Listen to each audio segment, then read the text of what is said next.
Good morning, ladies and gentlemen, and welcome to this morning's executive meeting. Do we have any apologies? I think everybody's accounted for this morning. Okay, thank you.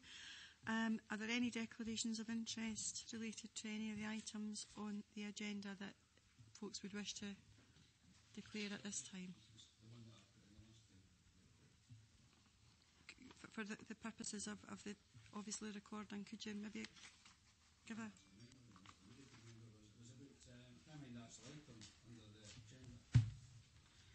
think Councillor Goldie declared an interest in relation to the item about repairs and recovery of repair costs, but I don't think there's anything on the agenda particularly on that. There is a housing item on the ship, but it's not, I think, so specific that you would declare an interest in that.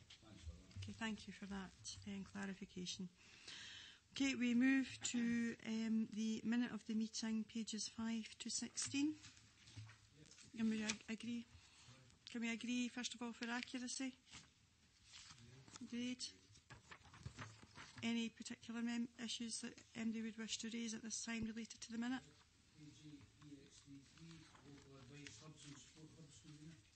Yes, Councillor Goldie. I understand that you said on Facebook or the other night, last night maybe, that there will be someone in the Langleys area in the Dawson office, which is excellent for Dawson. I'm no falling out with that. But there would be someone there who could maybe help them with housing inquiries. I just wonder if that was what was agreed, because hopefully it is, and that will mean that we'll have the same facility in Camelon.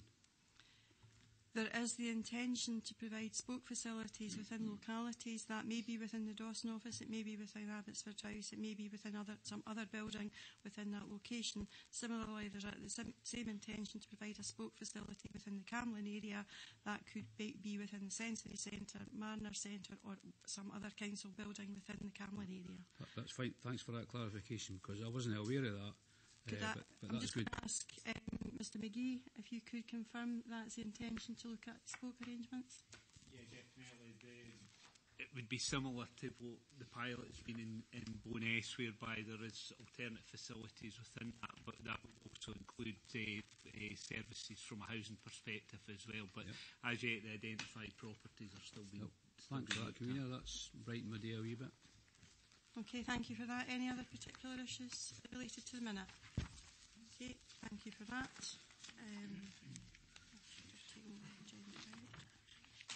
The rolling action log is the next item on the agenda. I think is there anything in particular MD would wish to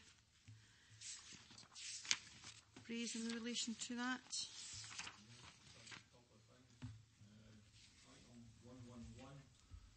Sorry, I think there's problems with the mic. Decriminalised parking enforcement. We're waiting on receipt of comments from the Scottish Government and Transport Scotland, and it was due September, October. We're nearly at the end of October. Okay. So I was wondering if Mrs. Geisler, are you able to provide an update? That's correct. The draft scheme, as you recall, required to upgrade our signage and our roads markings, and prior to any submission of any scheme. The scheme has been drafted and is with Transport Scotland and the Scottish Government for the reviews. We don't expect them to have any particular difficulty with it because it follows the style of other, particularly Fife, but that hasn't yet been confirmed. If they confirm that would then start the process. If they confirm that's the order, that would start the process for finalisation. But I will bring a report back to members as soon as I'm in a position to confirm that's the case. So I take it it's going to be out with the timescale that's listed in the papers. It looks to be the case. We certainly have sent reminders to Transport Scotland. So it may be that we'll hear something back from them before the end of the month, and if so, we'll still be within the timescale and we'll report back to members as soon as I can. Okay. It will be much longer than that if it is. Thanks for that. Convener, the other thing was in relation to 234 traffic management arrangements for marches and processions. We're still waiting a response with Police Scotland. Mrs. Geisler? Yes, this one is proving to be very interesting. Certainly for lawyers it's very interesting anyway. There was I think you'll see from the note that there was a council's opinion that one of the local authorities commissioned, which really was produced contrary advice to that which Police Scotland had. So it's currently being pursued through SCOTS, which is the Society for Traffic Managers in Scotland, and my understanding is that there might be a joint memorial for council done on that, but the matter is not yet resolved in respect of that issue. So we really, as a national issue, we really need to wait and see how that's resolved on a national basis. At the moment, you may recall that council agreed to suspend the fee for application for marches and parades, so that remains the case until such the fee for the TTRO until that is resolved. So that remains the case. None of the march organisers have been prejudiced by this until the legal position can be clarified. Okay. I would just remind members that we do have a meeting with Police Scotland. I think it's the 15th of November, and they have been made aware that this would likely be one of the issues that members would wish feedback on. Just on that, convener, I understand there's about 7 police persons coming. There has. Would there not be better out doing something in the street? Because we've reversed the situation, Carmen. You get a reward if you see a policeman. There as a number of people indicated they may be able to be in attendance depending on operational availability. However, we have requested that the Chief Constable come along and present his report. Divisional Commander. Divisional Commander, beg your pardon. Okay. Convener. Yes, Councillor Patrick. Thank you, Convener. Item number 3358. The note on my report seems to be rather incomplete. It talks about receiving a report on the specific locations. Can I get an indication as to when we will receive that report? Convener, from memory, I think the report that went to members indicated that would be in 2018, but I'm not sure of the exact date. We'll confirm that. It may be a misprint in my case, but I don't have that information as to when you're proposing to bring the report. I can look up the old report and let members know. I think there's a number of areas under investigation for potential locations for the hub. Okay, thank you, colleagues. Moving on to item 5 is a motion referred to the executive, and the first motion is from Councillor Buchanan. I would invite Councillor Buchanan to come forward and speak to the motion. If you want to. Could I remind you, you have a maximum of 5 minutes. Yes, Mr Moody has told me that more than once. Thank you very much. Thank you very much, everybody. First of all, can I say this? 2 things. First of all, there's nothing political in this. Secondly, I'm really disappointed that I've had to come here today and speak to this, because I believe that the two issues reflect on issues that every councillor could have something to say about, and I thought that the opportunity to come to full council and discuss this would have been more appropriate. But we are where we are. Just to clarify the situation, I'll read this motion out because it summarises the issue as far as I'm concerned. And can I say at the very outset, there's no criticism levelled at any council officers in relation to this or the police. The issue is that they're bound by legislation, and the fact is that what I'm trying to say is that the legislation needs change. All councillors will be aware of the problem created by antisocial behaviour in our communities. Over the years, the situation has become worse due to, I believe, the lack of any direct action to deal with it. These individuals make their neighbours' lives a misery, and the elderly are the most vulnerable. I don't know how many people over the years who have contacted me because they simply cannot take any more of this antisocial behaviour and have given up their homes to live in peace and quiet. I recall holding a public forum on this issue in Bonnevitch Community Centre with local MP at the time, Dennis Canavan, and the police were always present as well. It came as a great shock to us all when an old lady said she wished she was dead, as she had had enough of the misery created by these thoughtless individuals. She said she wanted out of it, as she had to put up with this misery for many years. Drunks, partying, fighting, you name it, and nothing done to get her the peace she so badly wanted. It has not changed because our communities are still blighted by this antisocial behaviour. They are still amongst us causing misery. So we must put legislation in place to deal with this, as the present legislation is totally inadequate and simply not good enough. We must toughen up on legislation and protect our communities and residents. Therefore, I would ask that we as a council contact our Justice Minister, Michael Matheson, and demand that legislation be brought in to protect our citizens and enable those he represents to have protection from these bullies, and that people be allowed to live their life without the scourge of antisocial behaviour, and that Michael Matheson brings in legislation before the Scottish Parliament to put an end to this antisocial behaviour. How long have I got left here? Just 2 minutes. 2 minutes, thank you very much. The issue quite clearly is this is a very serious issue indeed. You just need to go on the TV. Last night I was watching a programme as well about neighbours and about the antisocial behaviour and how it affects people and it affects. I remember speaking to a young lady who came down to my surgery every week without fail for nearly a year because of the problems she had next door. Went through all the process with the council, with the housing office, and the police were involved. And then one day she never came down, and I bumped into a partner in Cumbernauld, and I says, "How's so-and-so getting on?"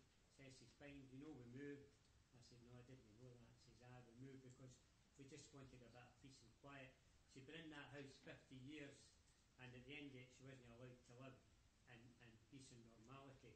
If you watched the programmes on the TV last night, you can see how people that want to live a normal life can get caught up in this, and that some people then get into trouble themselves because of the fact they can't take it anymore.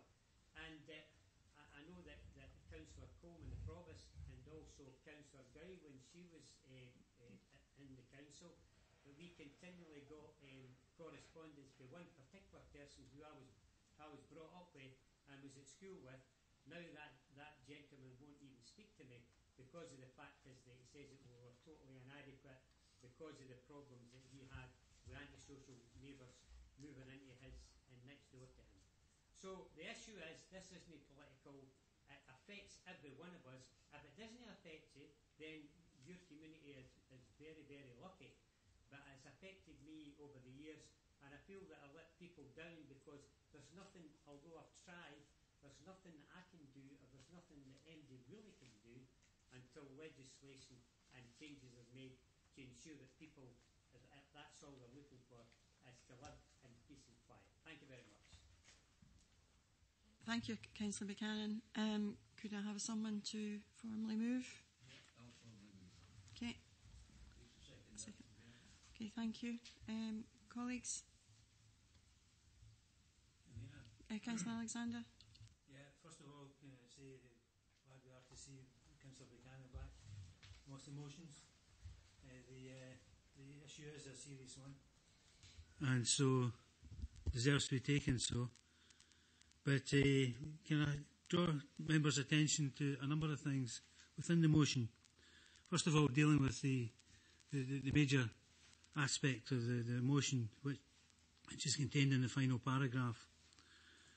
This would appear to intimate that, or give the impression that somehow antisocial behaviour is legal at the moment. It's not.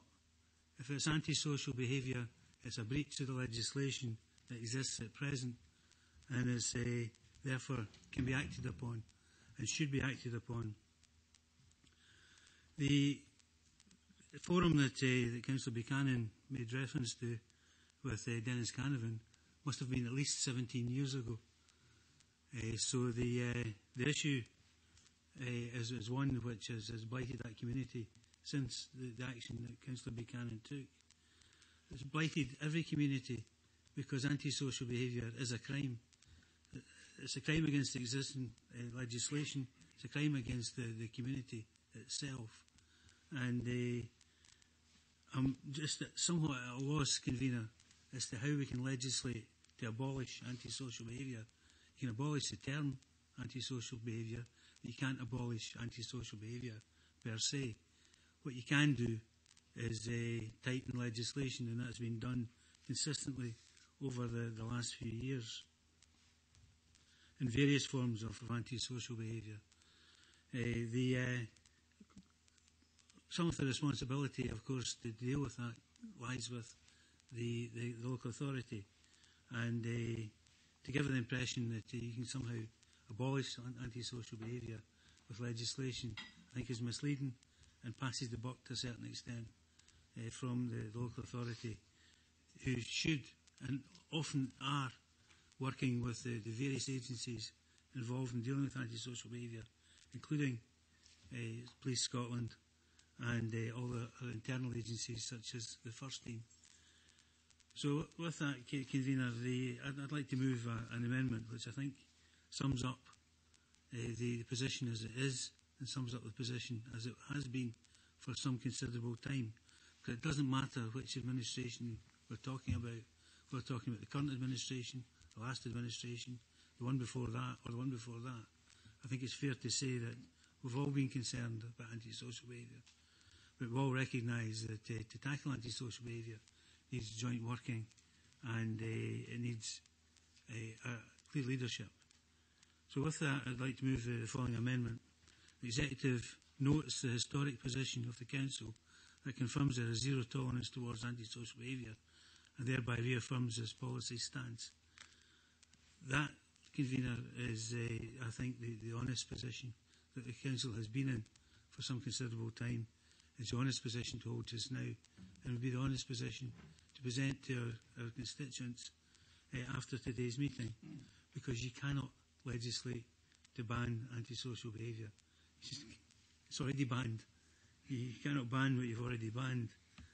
What you can do is refocus the local authority, refocus Police Scotland, refocus all of the agencies dealing with the impact of antisocial behaviour into protecting the community. And that's something that we're committed to doing. I'm sure that all members of, all members of the Council are committed to doing, and something that we will continue to do in future. If the opportunity arises, and if someone can produce the magic wand, we will of course wave it at antisocial behaviour. But I don't know where Mr Matheson went to school, but certainly wasn't Hogwarts. So we need to work on the basis of where we are at the moment and where we want to be in the future. Thank you for that. Do we have a Gordon? Yes, I would like to second Councillor Alexander's motion, but can I also say I do have sympathy with Councillor Buchanan and what he says, but when I look at the reports, first of all, what is antisocial behaviour? Is behaviour causing alarm, distress or annoyance, neighbour nuisance, noise, dog fouling, litter and fly tipping, vandalism and graffiti?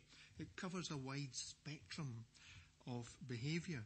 But when Councillor Buchanan says the lack of any direct action to deal with it, the Council puts a lot of effort in with its partners.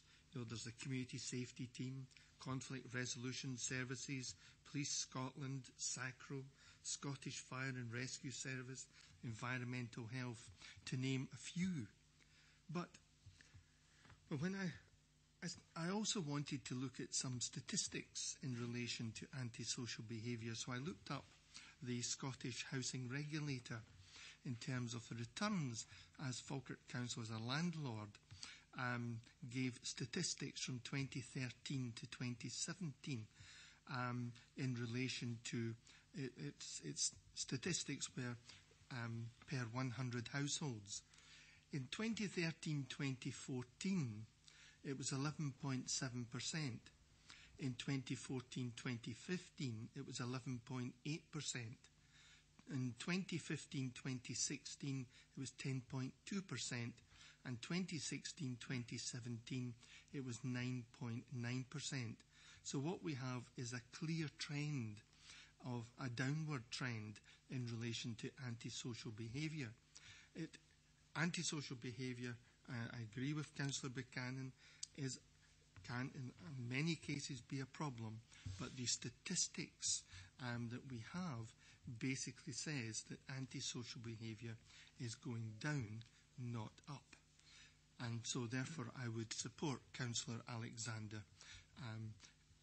in his motion.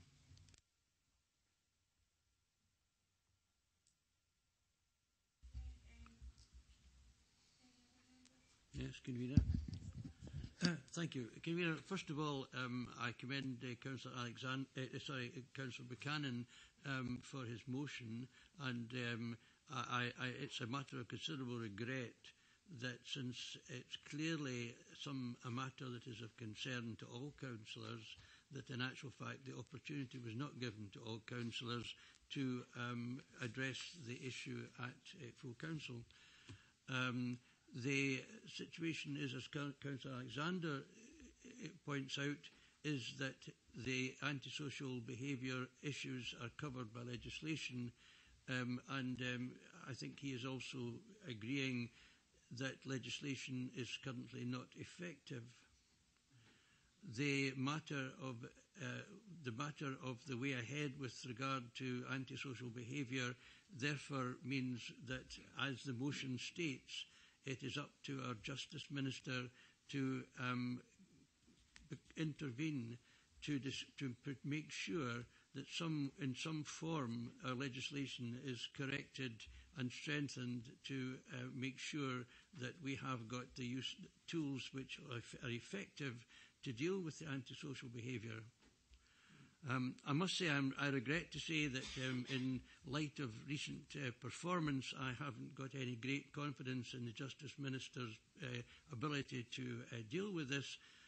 He is notable recently for dodging the issues which are raised with regard to policing matters, safety of officers, police numbers, and particularly quite recently the question of the vulnerability of the public, and has passed these all directly to the Chief Constable.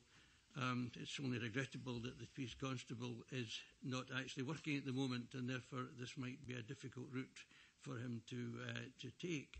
I do, however, feel that it is his duty to investigate why legislation which seems to be recognised as being in place, why it's not effective, and it's up to him in his Justice Minister role to make sure that with the police assistance some useful tools are introduced into the legislation to make this possible.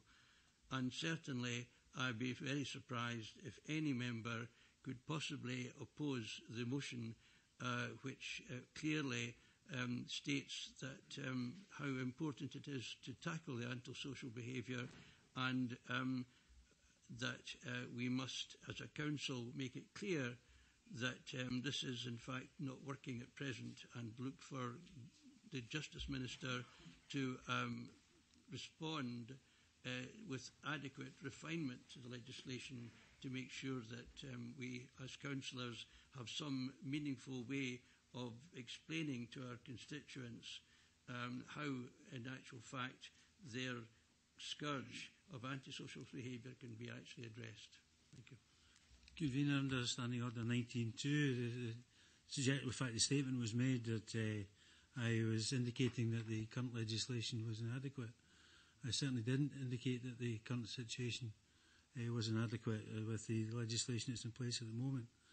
What I did do was challenge someone within the mover or whatever supporters of the motion to outline just exactly what would be effective in terms of legislation to abolish antisocial behaviour. So far that's not been contained within the motion or in Councillor Patrick's speech.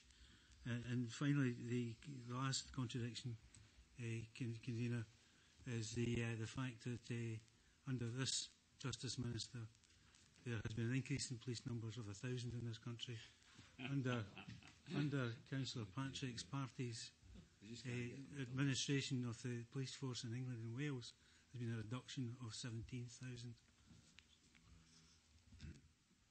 I thought you might have Brexit in there as well. I just wondered about it. I've been invited to respond, Convener, but quite a few Convener, I'm flattered that Councillor Alexander should believe that we as councillors should be able to provide solutions to the problems which he seems to have recognised is beyond the power of the current Justice Minister to address. I don't believe you were actually named, Councillor Goldie. The mover of the motion was mentioned.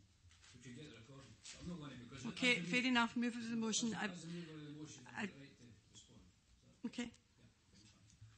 Well, it's probably best to start, since the person who can really help us out here is the Justice Minister, and he is scarcely seen around the area, so it would be nice he could maybe come along with the 7 policemen that are coming to the meeting, if they turn up. So I think we should give a direct quote from Mr Matheson to a request in the Scottish Parliament. And Mr Matheson responded to Christine Graham. But measures, these were for sex offenders, but it's in the same situation. It's about neighbours and people coming back into the community. And he says, we regularly monitor issues relating to offenders to ensure that when the operation of the robust measures that we have in place can be improved, we improve it. So what we're saying here is, fine, we accept that. Surely we can improve a situation. I'm involved in a situation with a constituent that Mr Alexander is also dealing with, where a travelling family have just run amok in an area. And no doubt the officers of the council, the local police, everyone's trying to do their best. But at every turn, at the end of that week or at the end of that particular incident, we quote legislation. And under the legislation, we go through all the rigmarole and then nothing happens. And if I could quote another famous SNP member, to Mr Hughes, who's got his figures there, as Jim Suller says the other day, Stalin used to get the kind of figures as well, you know. So we can go for figures and play with figures all day. The issue that Councillor Buchanan raised is one that everyone round about here faces. It's been stated quite clearly.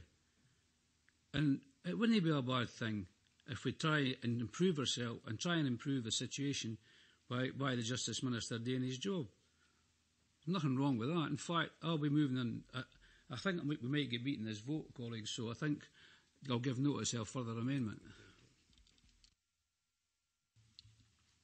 I think we have to use whatever tools we have in the box to deal with antisocial behaviour, and I'm hoping that my colleagues might actually take this on board as part of the amendment, and that our Falkirk Council doing everything they can to deal with antisocial behaviour. Are our policies and procedures robust? I don't think that has been a matter that has been looked at within our scrutiny committee, and I would suggest that that may well be that we look to ourselves to use all the tools that we have in the box under the current legislation and to make sure that we have everything as robust as we can locally in dealing with antisocial behaviour.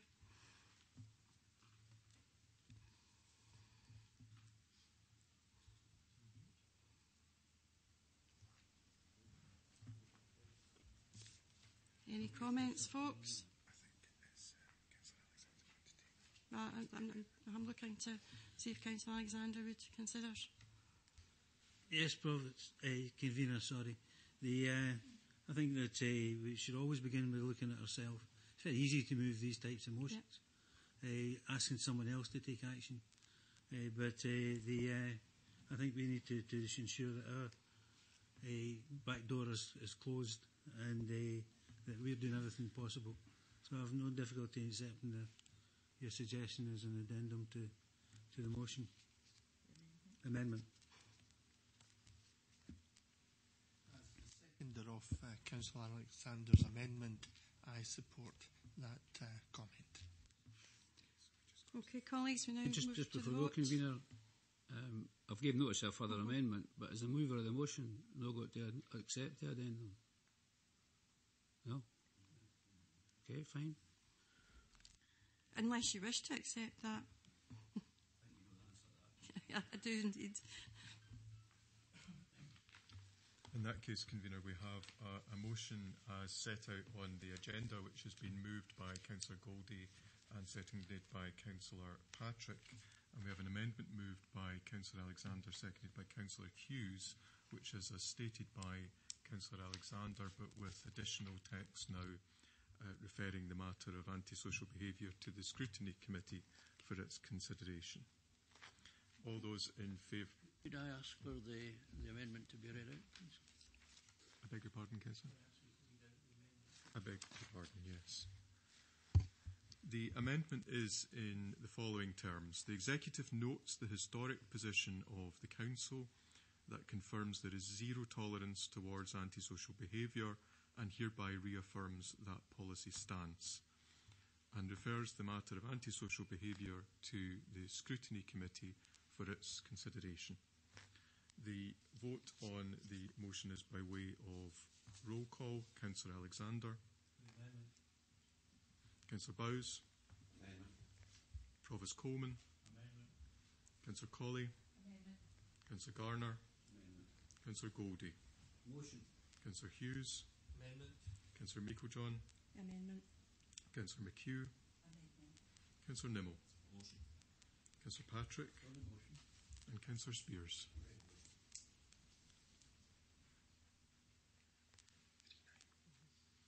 There are 3 votes for the amendment. 3 votes for the motion, 9 for the amendment. The amendment is carried. Okay, Councillor Goldie. Yep, Convener, point of order. Is it possible, under standing orders, for the mover of a motion to then move a further amendment? I see Mr Moody indicating that that's not the case.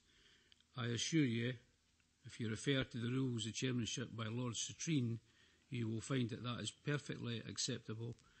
A mover of a motion can move as many amendments as he likes, given notice, as long as the chair takes them. So I would I would think it would be under standing orders, but under Lord Citrine, Mr Moody, well, I'll Google it now, but I'll take your ruling on it. I think the matter isn't specifically dealt with under Council standing orders, but it strikes me as a matter of just general principle that there is something not strictly logical in someone moving proposition A and then moving an amendment to their own proposition. People can move to adjust the text of their own motion, which is how our standing orders attempt to deal with the question of someone who has moved a motion and wants then to move a further proposition. No, it's not done by way of amendment in accordance with the way I understand our standing orders. Well, then it's down to yourself, Convener, because I assure you, and the rules of chairmanship by Lord Citrine, which is the kind of Bible for that, but it's entirely up to you if you don't want to hear another amendment. But I will talk to Mr Moody later when I Google it and bring it up to him.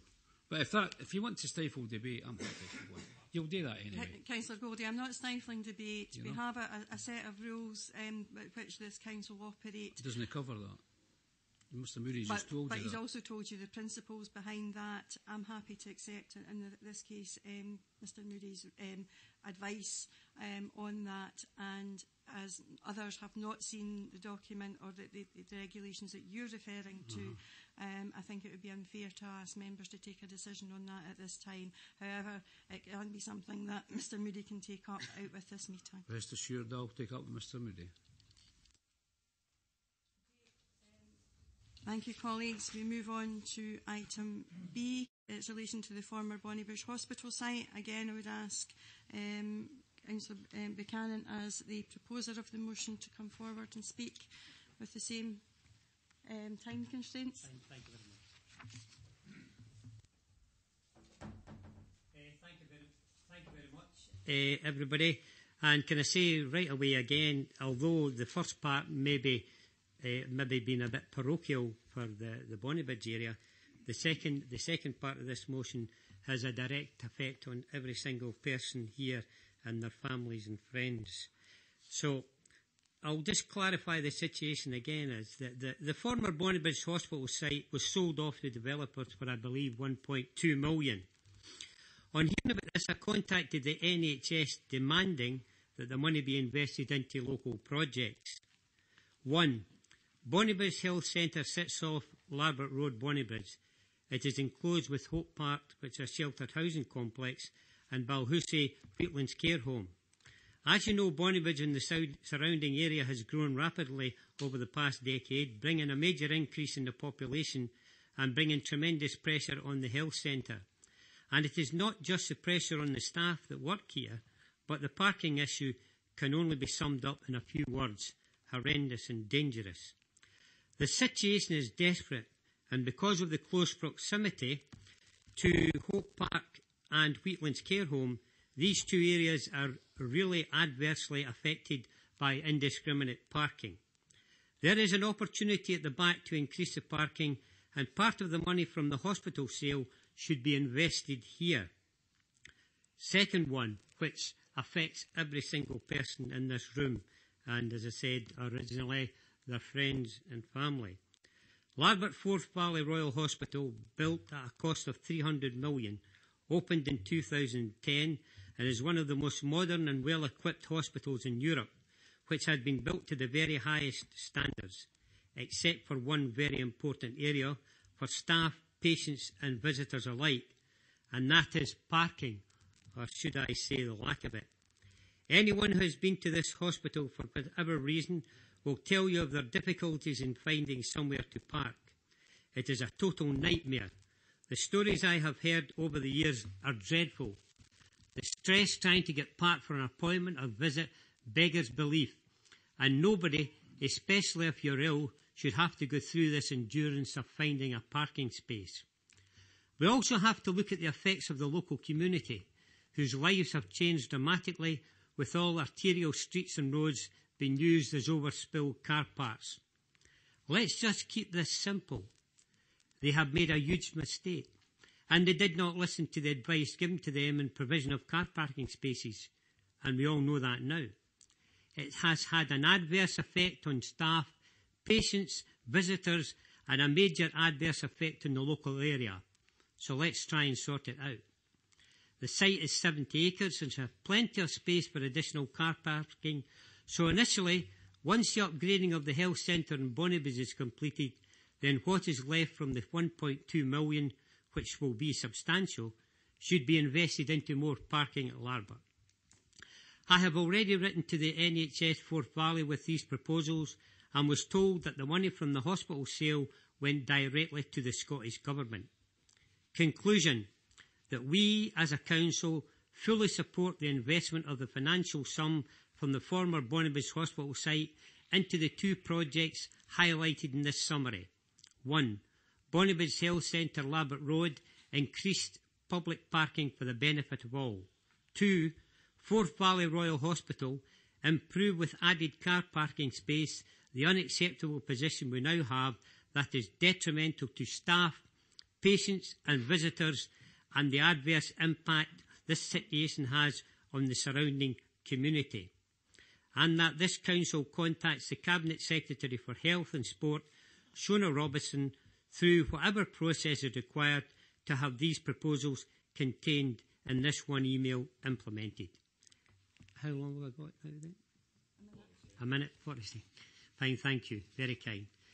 Just to let you know that the issue was brought upon because initially when Bonnybridge Hospital closed down, I put a proposal to the NHS that the now where the situation is worst, which is the health centre at Larbert Road, that they should move down there. That was the first proposal I put to them, but once again they declined that.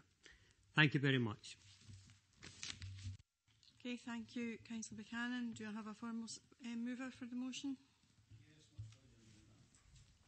And second, thank you. Okay, colleagues. Get this working. Right, Councillor.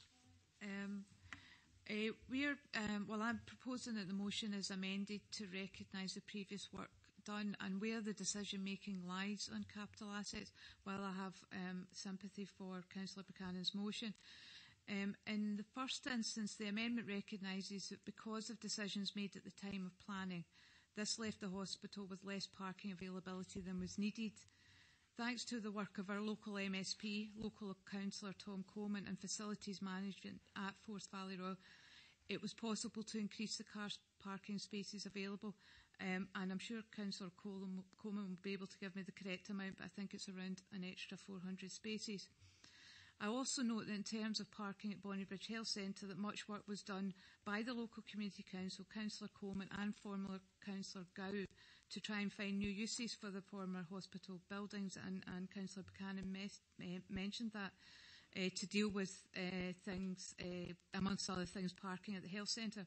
And I'm a patient at that practice, and I recognise that it is difficult at times.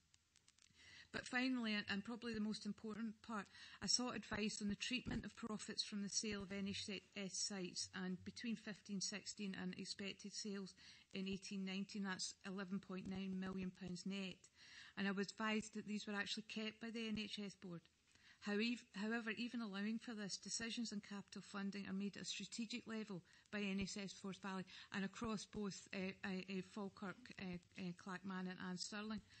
Their plan for the management and investment in capital assets has to consider a wide range of needs, including things like medical equipment, maintenance and IT, as well as traditional capital investments in buildings like upgrades needed for Falkirk Community Hospital. Falkirk Council is able to feed into decisions around this process through its representation on the Health Board, and I think it might be worth Councillor Buchanan liaising in this with his colleague, Councillor Alison Black, who represents the Council on the board and is also current Vice Convener of Falkirk IJB.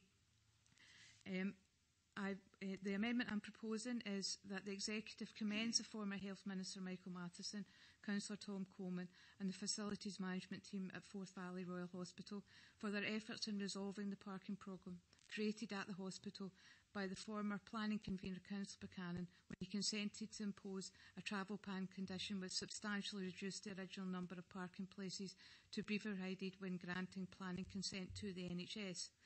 That the Executive also commends Bonnybridge Community Council, Councillor Tom Coleman and former Councillor Linda Gow for their efforts to find new uses for the former Bonnybridge Hospital buildings and site to tackle, amongst other things, the issue of parking at Bonnybridge Health Centre. Furthermore, that the Executive understands that when an asset such as Bonnybridge Hospital is sold, any profit from the sale is kept by the NHS Board, in this case NHS Forth Valley. The Executive further understands that NHS Forth Valley has a strategic approach to investment, management and development of capital assets, which is set within the strategic aims of the Board and also in line with the plans of the Integrated Joint Board. I actually have a copy of that.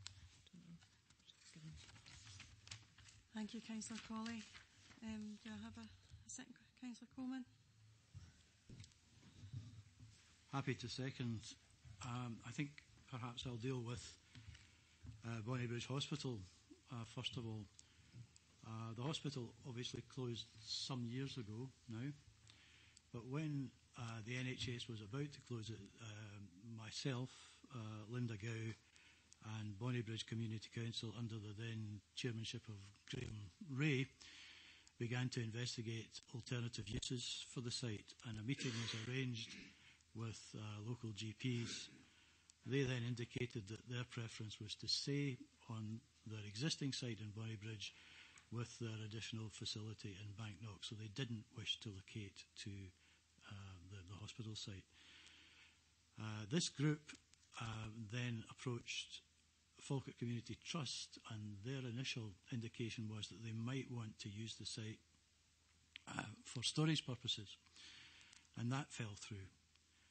And then there was a passing interest in providing a nursery facility there by a private company, and then a dental practice was another issue. So the point I'm making is that a great deal of activity went on locally in Bonnybridge to try and make sure that the site was used for local purposes in actual fact.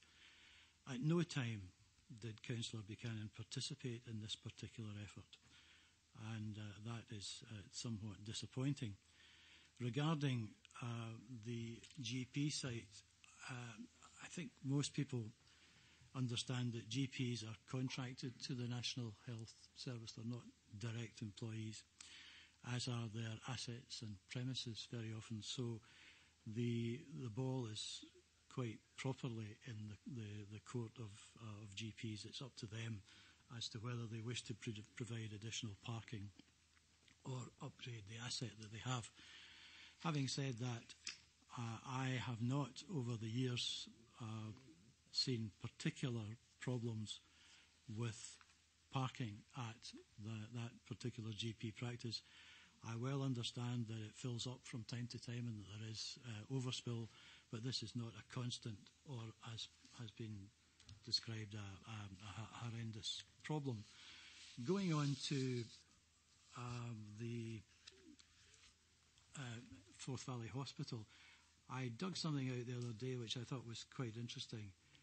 It went into every home in Larbert, making NHS Forth Valley stick to their promises. NHS Forth Valley have not provided proper parking for staff. They spend around $3 million on a travel plan that is not working and develop what's happening in the streets around. I also state in that an additional 200 parking spaces are being provided, and that I've been actively involved in seeking a solution to the problem. Another 200 parking spaces were provided, so as my colleague said, in all 400 parking spaces were provided. That was the 3rd of May 2012. That was 5 years ago, and 7 years after the hospital opened. And parking at the hospital was initially restricted well below its normal complement by a planning condition which was put on by the planning committee in relation to providing a travel plan. Now, the idea was that staff should travel by public transport effectively to Larbert Station, pick up a shuttle bus and go to the hospital. You've got people travelling from Alloa and Stirling and all over the place. Obviously, it was never going to work. However, when permission was granted, planning permission was granted for the hospital, then the chair of planning, that was his first opportunity to act and oppose the idea that there should be such a travel plan. Now, the hospital, as I said, opened in 2010. It was immediately apparent that the parking restrictions set by Councillor Buchanan and his committee wasn't working, and that vehicles were displaced onto surrounding streets.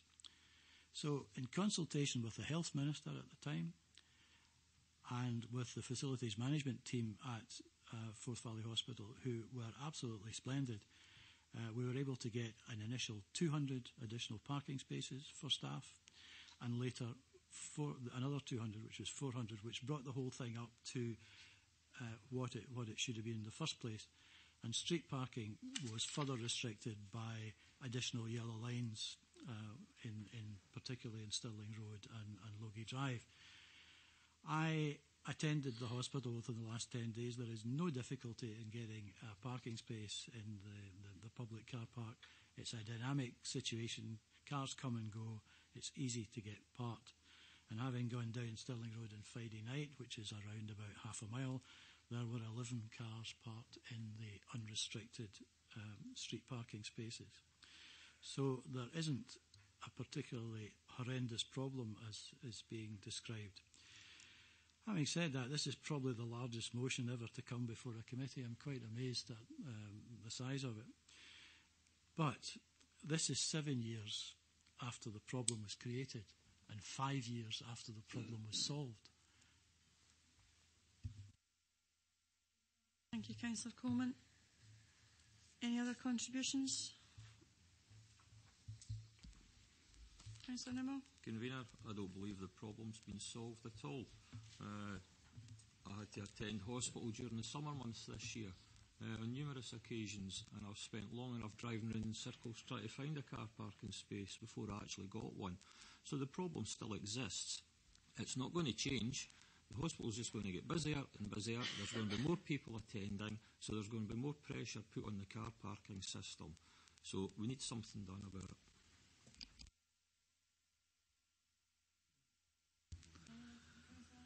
Yeah, Convener, I think we all attend hospital regularly, whether as a patient or visitor, and the situation that I've found is much improved since the hospital first opened.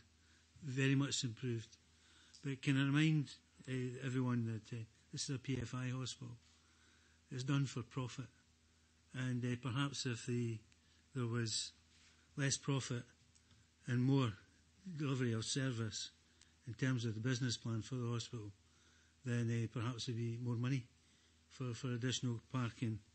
But the previous Scottish Executive saw fit to give us one option for the hospital, and that was that of private ownership. So I think that in fact, I know that the situation is certainly not as bad as it was. I certainly haven't had any difficulty in finding a parking space, though it would be nice to have your very own parking space as close to the hospital as possible. I've no difficulty in finding parking when I've gone, and I've compared this very favourably to how it was when the hospital first opened. So the extra 400 places have made a significant difference.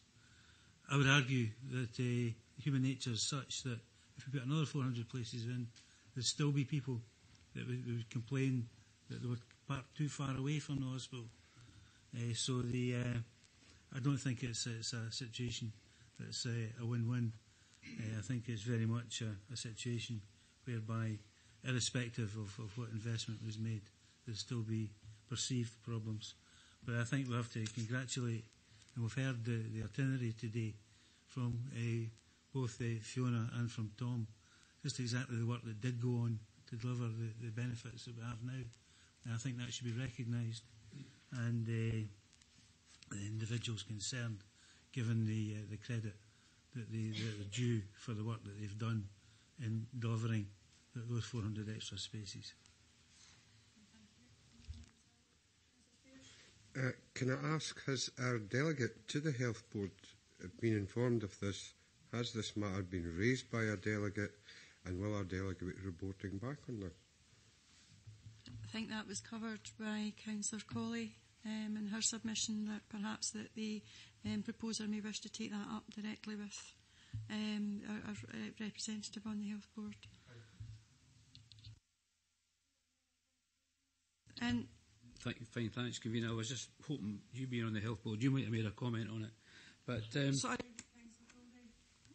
I'm not a member of the Health Board. Well, you know, my apologies. I remember I beat you in a pack of cares. I thought you were back on it. My apologies, Convener. But can I say then that it is right to congratulate everyone who was involved in any improvement which helps the public. And yes, it is a PFI hospital. I remember the protest marches with some of the people in here at the opening of it, and the suggestion of the opening of it, protest marches up the High Street against it. I remember all that. But let's no be churlish. Anybody that's done any work to help in the situation at Falkirk Royal Infirmary, or at the Larbert Royal Infirmary, well, that's great. I think one of the problems was that the simplest situation at the time would have been to have the car park that was used for the workers. If they just left it or done something with that, that would have solved the problem and probably solved a hang of a lot of money. Mr. Alexander's right. Everybody tries to get as near to a thing as they can, and quite possibly you maybe never would have enough parking. Having said that, if you have got a problem with mobility, 9 times out of 10 when you go to that infirmary, especially on a day like this morning was, you are in real trouble trying to get parked. There's no question about that. And whilst we say Councillor Buchanan chaired the meeting when the planning thing went forward, well, that's fine. So if Councillor Buchanan chaired that meeting, I wonder if there was a division on that. And I would take a gamble that there wasn't a division, but I don't know. We would need to research that, and I haven't certainly done that. Because it's most unusual to blame a chair of a planning committee for a planning application 12 years after it's went through, maybe about 14 years, it took a couple of years to build. If we apply that logic today, Convener, these cuts that we see coming up in this paper, if they actually come to fruition, we'll be able to say, oh, 2 years ago, Cecil Meiklejohn chaired that, so that was your fault. I don't think it's fair to blame the chairman of a particular committee, and it's a question that it's not a nice thing to do, I don't think. I think the point was that the convener did have the ability to set up a particular strategic direction, in dealing with that. You'll no doubt steer us in a particular direction today, and I'll look forward to that. Okay, any other contribution, Councillor? I would just like to, notwithstanding various issues about who thinks there's a problem with parking, who can get parking when they've got a hospital appointment, etc. The decision around investment in capital assets, and that would include parking, is for NHS Forth Valley. It is not for the Cabinet Secretary for Health and Sport. And I would encourage Councillor Buchanan to have that discussion with your colleague, Councillor Black, over the investment in the property and asset management strategy, which covers the whole of the Forth Valley area. So there does need to be a case made for every capital investment in the area. And I would encourage Councillor Buchanan to try and do that. Okay, thank you. We move to vote. Yes, thank you, Convener. The motion is as set out on the agenda, and it's moved by Councillor Goldie and seconded by Councillor Patrick. And there is an amendment moved by Councillor Colley and seconded by the Provost. Councillor Alexander. Amendment. Councillor Bowes. Amendment. Provost Coleman. Amendment. Councillor Colley. Amendment. Councillor Garner. Amendment. Councillor Goldie. Motion. Councillor Hughes. Amendment. Councillor Meikle-John. Amendment. Councillor McHugh. Amendment. Councillor Nimmo. Motion. Councillor Patrick. Motion. And Councillor Spears. Amendment. There are 3 votes for the motion. There are 9 votes for the amendment, and the amendment is carried. Thank you for that. And the final motion is item C, and it's proposed by Councillor Goldie. Yeah, happy to move that, and I'll wait till I see the paperwork before I comment further. Okay, I would happily move an amendment that the administration both bring forward a report to the next executive. In that case, Convener, that's a different ball game. Why, could I just ask yourself, why is the report not here? Because the motion has just been moved. No, the motion, the motion's just been formally moved, but for goodness sake, it should have been at the last council meeting until the Provost ruled that it came here. You've had time to get the motion forward. It was 100 days at the last council meeting since you took power. I've moved an amendment, Councillor Goldie. We're happy to bring forward a report to the next executive. Happy to second amendment. And no doubt you'll win the vote. Well, can I just say, in summing up, that I'm greatly disappointed because I was sitting here, even polish my glasses up, waiting to see it. But I'm greatly disappointed, Convener, that you haven't brought forward that report. That is shocking that report hasn't come forward. Councillor Goldie, you've asked for a report. A report has been given. You could be out of the job, let's just say that. You could be out of the job before the report comes forward, and that would be a nonsense, wouldn't it? Well, I don't think we need to bring God into it. We will see. Councillor Coleman. Yes, it's perfectly reasonable with a report being requested today that an assurance is given today that a report will be brought forward. I think I need to remind members that we are operating under a set of standing orders, which were put in place by the previous administration. Mr. Goldie's a member, or was a member of the previous administration. And we have to operate under these standing orders. I am absolutely confident that when this report comes over, regardless of who is in power at any particular point, that it will be a very full and comprehensive report and will show that what has happened in the last 100 days is considerably more than happened in the last 5 years of indecision and inaction.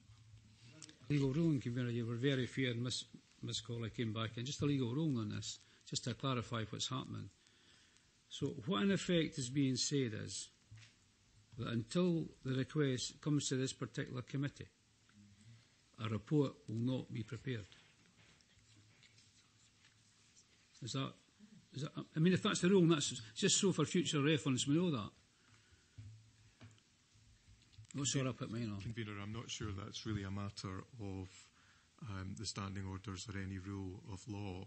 The motion is, as it states on the agenda, the amendment is as the administration has proposed. It's entitled to propose it as it is proposed.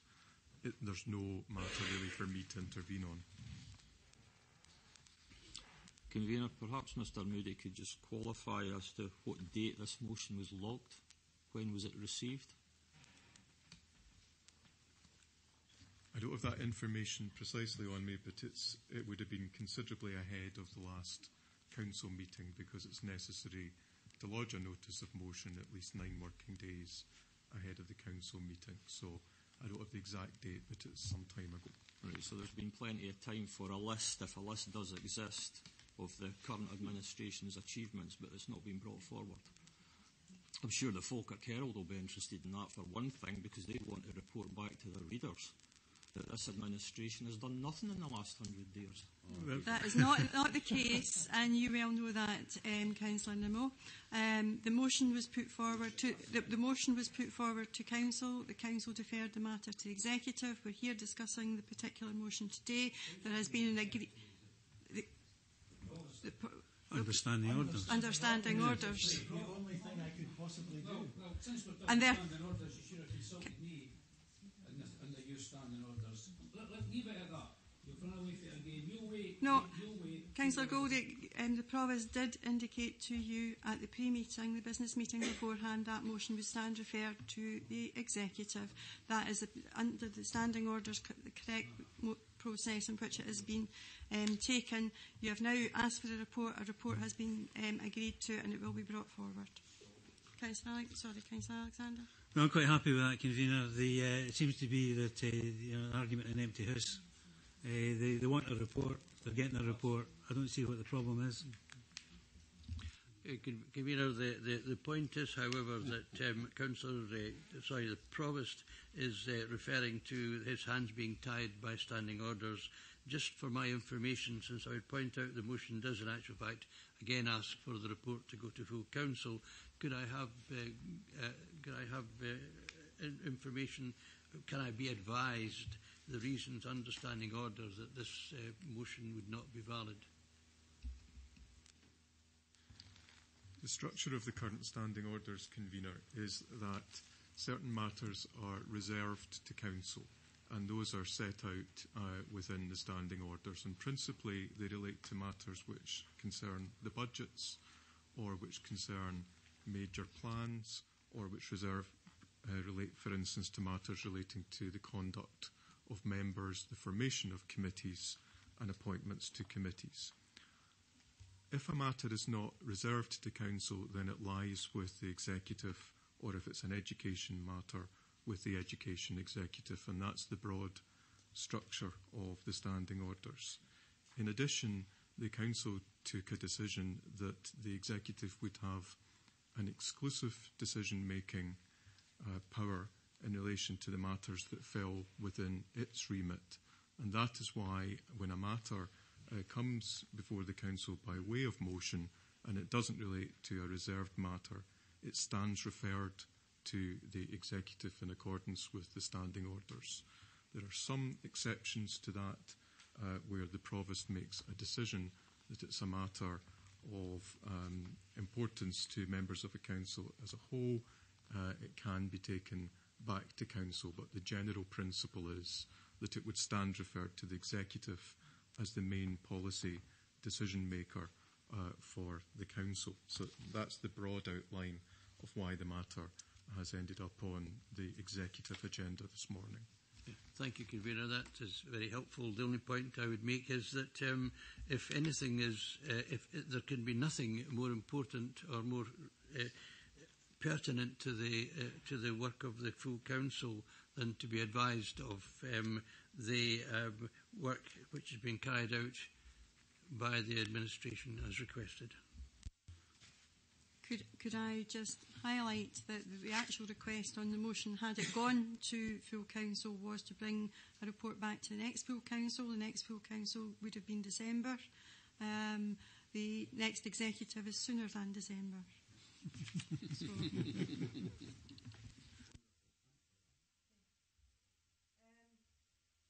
now move on to item 6, which is... Oh, sorry, beg your pardon. We go to the vote. Thank you, Convener. The motion is as set out on the agenda, moved by Councillor Goldie, seconded by Councillor Nimmo. The amendment is as made by you, Convener, and seconded by Councillor Garner. Councillor Alexander. Amendment. Councillor Bowes. Amendment. Provost Coleman. Amendment. Councillor Colley. Amendment. Councillor Garner. Amendment. Councillor Goldie. Motion. Councillor Hughes. Amendment. Councillor Meiklejohn. The amendment. Councillor McHugh. The amendment. Councillor Nimmo. Motion. Councillor Patrick. And Councillor Spears. Amen.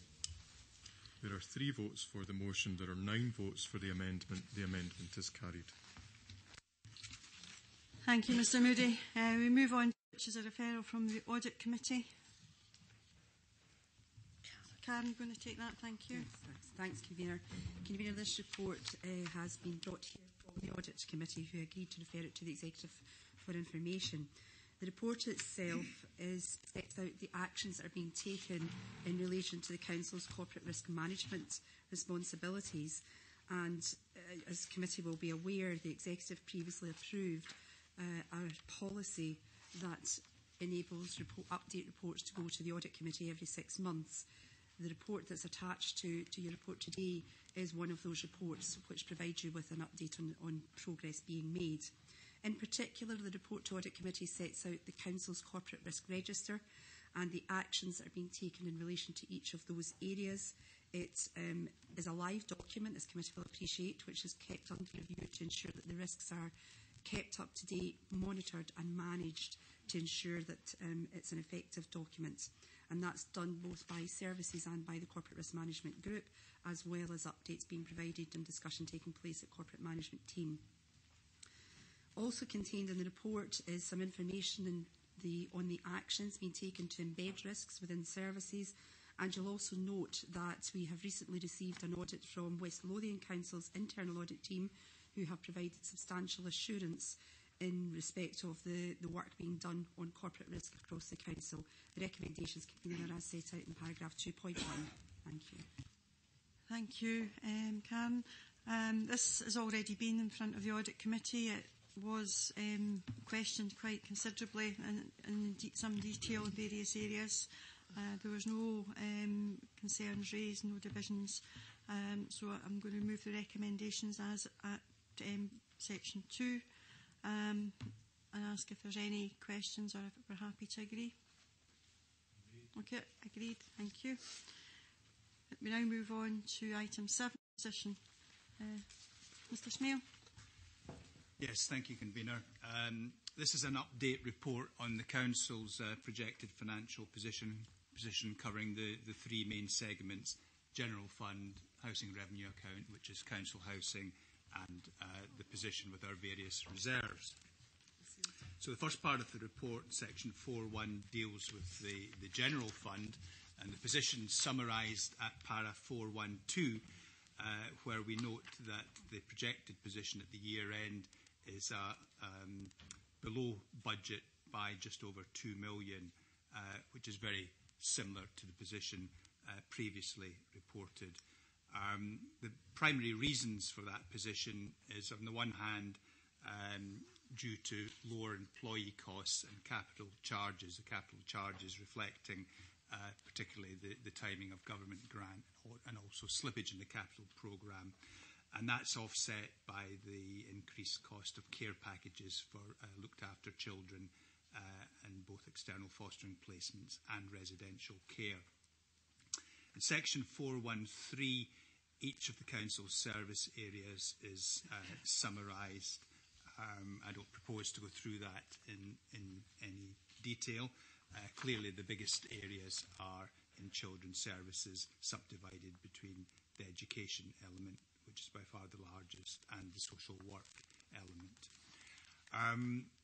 For the sake of completeness, an overview of the Integrated Joint Board, the IJB, is also included, albeit it is very much their responsibility to manage within their budgeted resources passed across from the Council and indeed from the Forth Valley Health Board.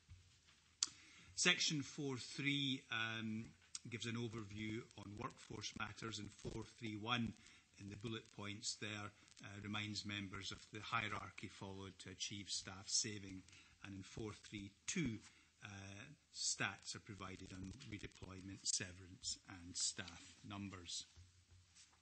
Turning to the next segment, the housing revenue account in section 4.4, I think the primary positions noted in the first line in 4.4.1 in terms of the projection being in line with budget.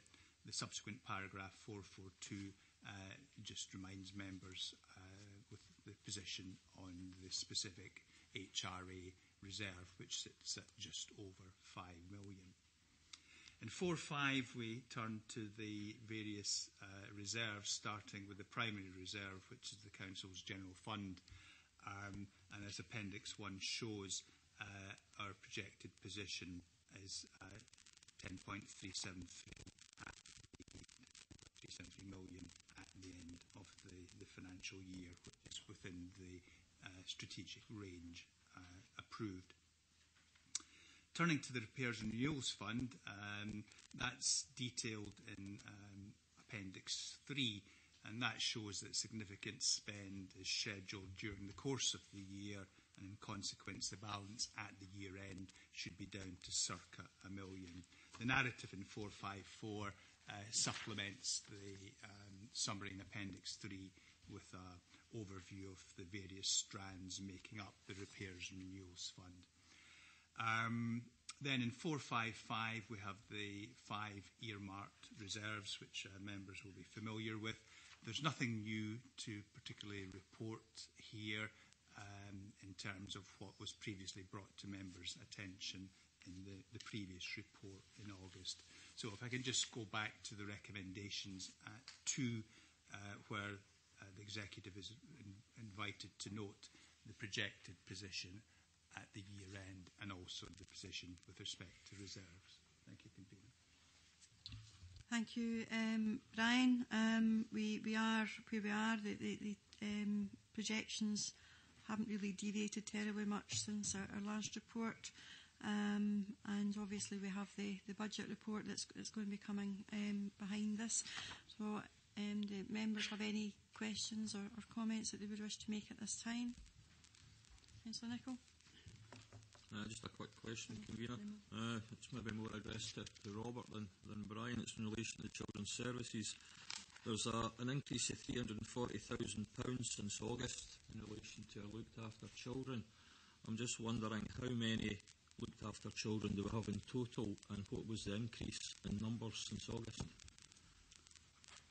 Currently, I think the figure, I would check exactly, but it's of the order of 240 looked after children. It fluctuates between roughly 230 and 245. It's been steadily going up for the last 4 or 5 years, but the month-on-month totals are around 240 figure. Right, since August, what's the increase been? Since August, I think the figures have been relatively flat. This increase will be to do with the balance between not the overall numbers of looked after children, but the balance between the numbers of looked after children that are accommodated in more expensive accommodation. We've had a number of children that are required to go into secure accommodation. That also ebbs and flows. They can be there for 2 weeks, they can be there for 4 weeks. But steps are in place to mitigate this through our policy and drive to return children back to the Holwick area and educate them at the Mariner Support Service. Okay, thanks, Convener.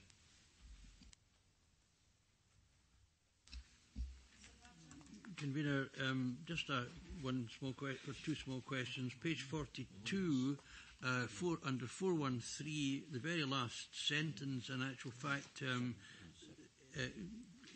includes the question really that I want to ask. It's indicated there that there may in actual fact be anticipated to be increased spend coming along the line, and it mentions that work is ongoing within the service to mitigate this potential increase. Could the Director expand on that slightly and give us some indication as to what is actually in the pipeline to try and reduce the problem? Robert, could I maybe ask you to come through this?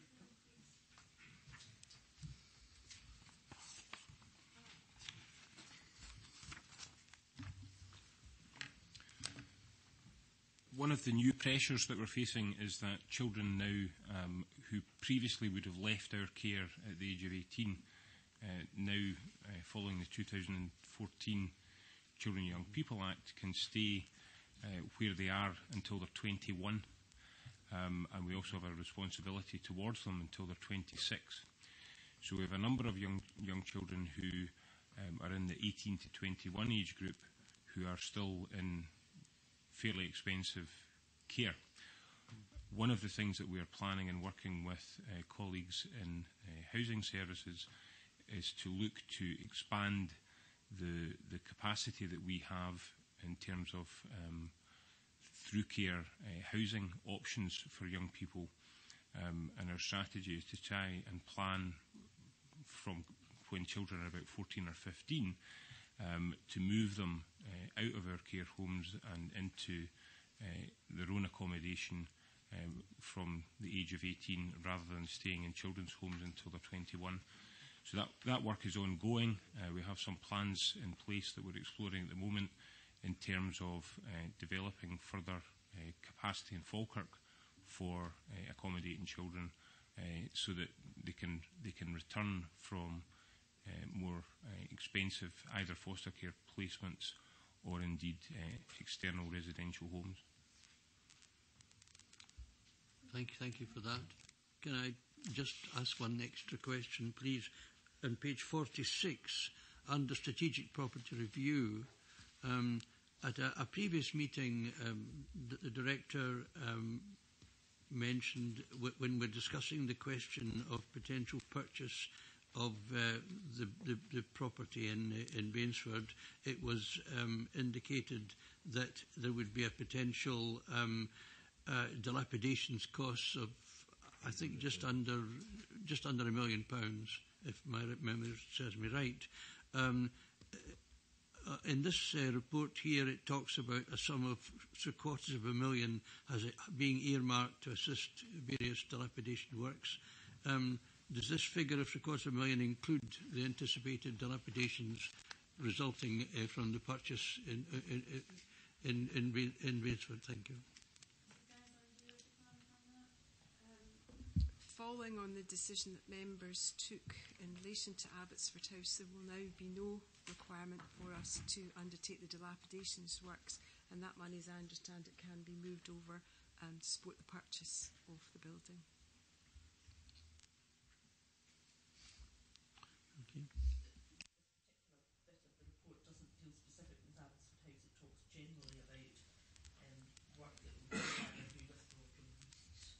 Presumably including all works. So it talks about all the works that are potential. But we wouldn't be withdrawing from the lease and giving the building back to the landlord if we purchase it. No. So if you withdraw from a lease, hand the building back, the landlord would normally require you to undertake dilapidations work. That could apply to other properties. So this money was never particularly for Abbotsford House. It was for progressing the strategic property review. Will apply for other properties like Yes, exactly. For any other properties from which we withdraw. Councillor Nimmo. If it's going to cost £800,000 to bring Abbotsford House up to an acceptable standard, if we were giving up the lease, that's the not remedial the case, and that's not actually on the agenda today for discussion. It's already been mentioned. But it's information that's not contained within this report.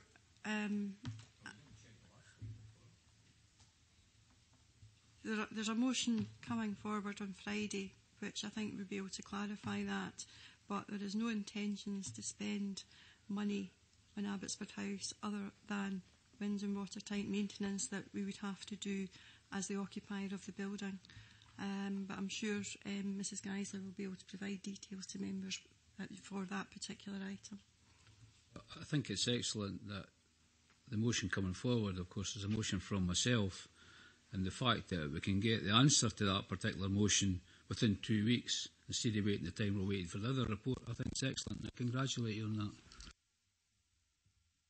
I think the information that you were really looking for was already contained within the report. Is there any other questions related to this particular financial paper? Okay.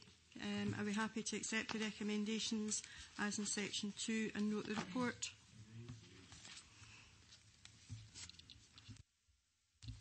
Okay, we now move to item 8, budget 1819, 1920.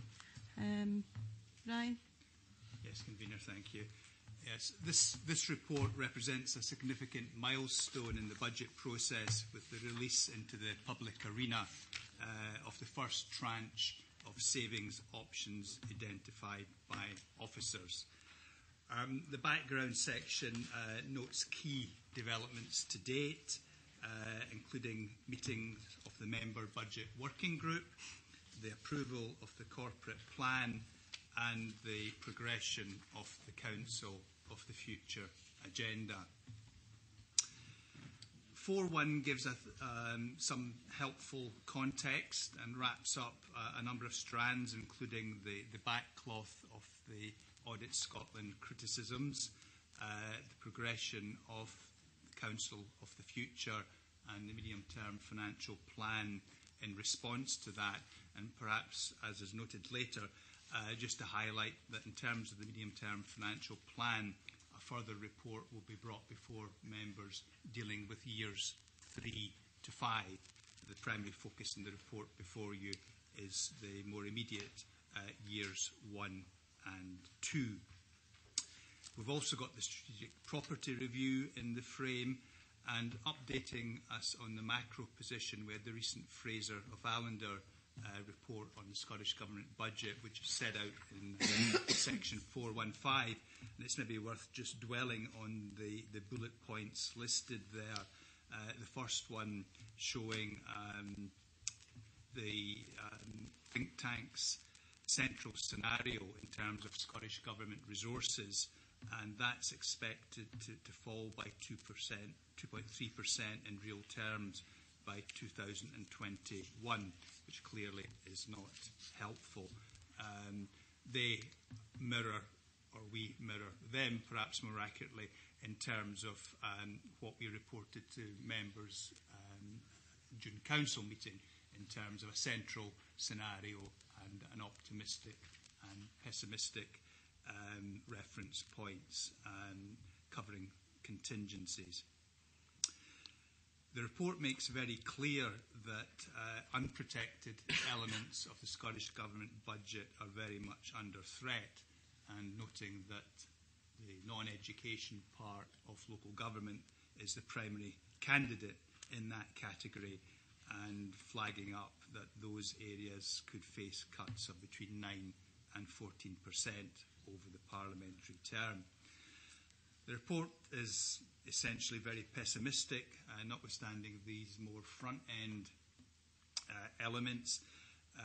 It highlights that looking forward with the demographics, which I think we're all pretty familiar with now, the ageing population, rising health costs, that significant injection of resources will be needed just to keep health service standing still. So a helpful context in one sense, but unhelpful in terms of the detail of what it's telling us. 416 just picks up the position in terms of reserves and chimes with the report that you've just considered in terms of the current year's position. Section 4.2 picks up a number of strands relating to workforce. In the very first paragraph there, 4.2.1, just noting the aggregate projected impact of the savings options before you aggregate to 246 full-time equivalent staff. In the next paragraph, 422, mirroring what was in the previous report in terms of the hierarchy of approaches adopted to help deal with the scale of the budget gaps in terms of staffing, but noting, given the size of the gaps that we've got to deal with, and also their continuing them continuing into the future, certainly over the 5 years of our medium term, flagging the challenge that is before us in terms of being able to manage that scale of gaps simply by using the tools set out in the bullets in 422. In 423, that summarises the important matter of engagement with staff during the budget process.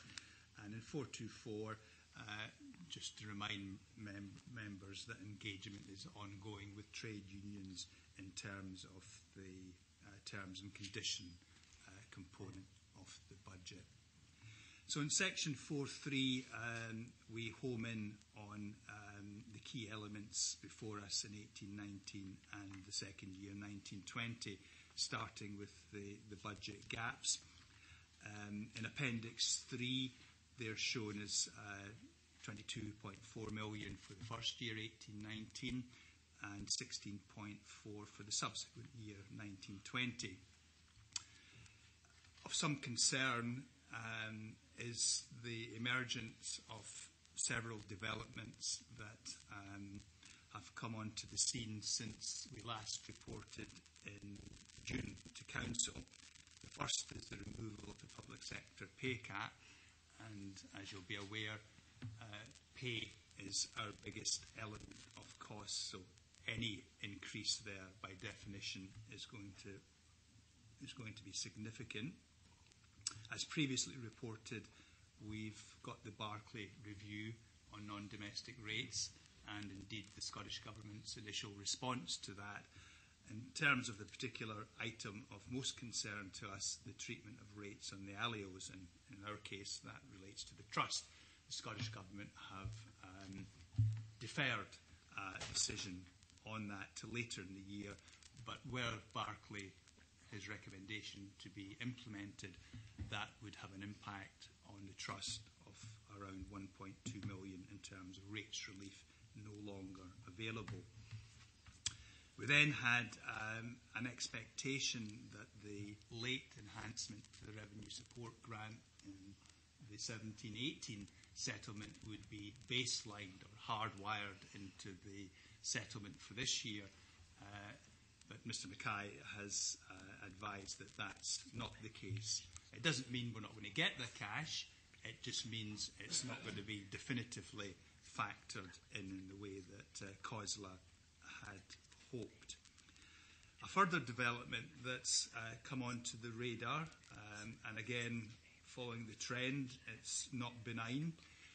We are picking up that the pension fund valuation of the teachers fund is progressing, and I've had access to some data relating to that. It's incomplete, and we won't have a full picture because it needs to be signed off by the Treasury until, I think, much later in the process. But from what I've seen, the suggestion is very much that there will be an increase in the employer's contribution, making various assumptions, and there are a lot of variables in the mix, but that could, and I emphasise could, be a further added cost of between $750,000 and $1 million. But we're not going to know this until later in the process. But I'm pretty clear there will be an increase there. We just don't know at this point what the quantum of that is. So we've got various variables there. I've elected not at this point in time, because they are uncertain, to change the gaps but I think we need to be very clear that the risk is very much on the downside, and in consequence, I think it's incumbent upon us to cover that downside risk by generating further savings options, and more is said about that later in the report. We set out in Appendix 3, at the very back of the papers for this item, the latest budget gap statement, and it is emphasised that this is a moving feast. It will change as new factors and intelligence come into play, and I've just illustrated examples of what these might be. The budget gap statement sets out the main go-to areas in terms of how we bridge that, or those two budget gaps for the 2 years. In 432, the point's made that, okay, we've got savings identified and before you today, but given the downside risk I've just talked about for year 1, allied with the fact that we have still around 4.5 million defined in year 2, and that's just to get to covering the budget gap, members need a range of options beyond that so that you have genuine options. And the combination of those factors suggests that we need to find something in the order of a further 10 million by way of options for the 2 years on top of what's before you in this report. And I think that gives you a sense of the scale of what we're dealing with, and indeed inherently the challenge that flows from that. Other elements in the gap statement, as we note in 433, are the Integrated Joint Board and the Falkirk Community Trust. We've factored into the gap statement the maximum we think the Scottish Government rules would allow members, if they were so minded, to take from the Trust, and that's 4 million in each of the years. As I say, it will be members' call later in the process as to which savings options they take and which they elect not to take. In terms of the Trust, the gap statement assumes a contribution of 1.5 million from that source, and it's important to recognise that that's very much predicated on members agreeing to a proposition from the Trust where effectively they're asking for added time to achieve the magnitude of savings that they recognise the Council needs to make. But it may well be members' view that time isn't a friend that we have at the moment. So further consideration will have to be given to that, and that will become evident when both the Integration Joint Board and Falkirk Community Trust submit their business plans, which will come before Council in December. So in terms of the service savings options identified to date by officers, they're summarised in the table at 435 and detailed in the appendix to the report. Clearly it's a very challenging agenda we have before us, particularly against the backcloth of the 100 million plus gaps that we've had to deal with over the past decade or so. In 436, ABCD there, we summarise the methodologies we've used to help us flush out savings options that services are able to come up with. It will be apparent from the table at 435, particularly with respect to 1920, that we do have an issue whereby proportionately Children's Services, as the Council's largest service, hasn't managed to identify savings options consistent with its target. And the consequence of that is that significantly disproportionate impact falls on the other two services and the other options within the gap statement. And that's got important consequences for service delivery in those areas. And as 437 notes, this is a recurrent and ultimately non-sustainable theme of the Council's budget. You can't keep going to the same areas because there's virtually nothing there that's available to be taken. So there's a reality check lurking behind the narrative there. We then turn to engagement with stakeholders, which is clearly a very important part of the budget process. We seek to be transparent, as evidenced by the savings options to date that are now out before you and into the public domain. We will continue to seek to engage with our stakeholders, and as paragraph 439 notes, there's a range of channels used to do that, everything from the Corporate Council news, our website, social media, and other strands. And we'll also, as we've done in previous years, look to directly engage with community councils and parent-teacher councils as well. We've already noted in section 4.2 that engagement is currently taking place with staff, and that will continue, and trade unions, throughout the process. 4.3.11 and the bullets there, I think, are very important in terms of sending out to our stakeholders a clear message as to what this is all about. And in the bullet points there, we set out what we think are the key elements in that message, and just quickly running through them because I think they are important. The first one, picking up in the comment in the corporate plan, the recognition that by the end of the 5-year period, on projections, we would expect the Council's resources at that point, 5 years downstream, to be a quarter of what they currently are. Clearly a very significant erosion of capacity.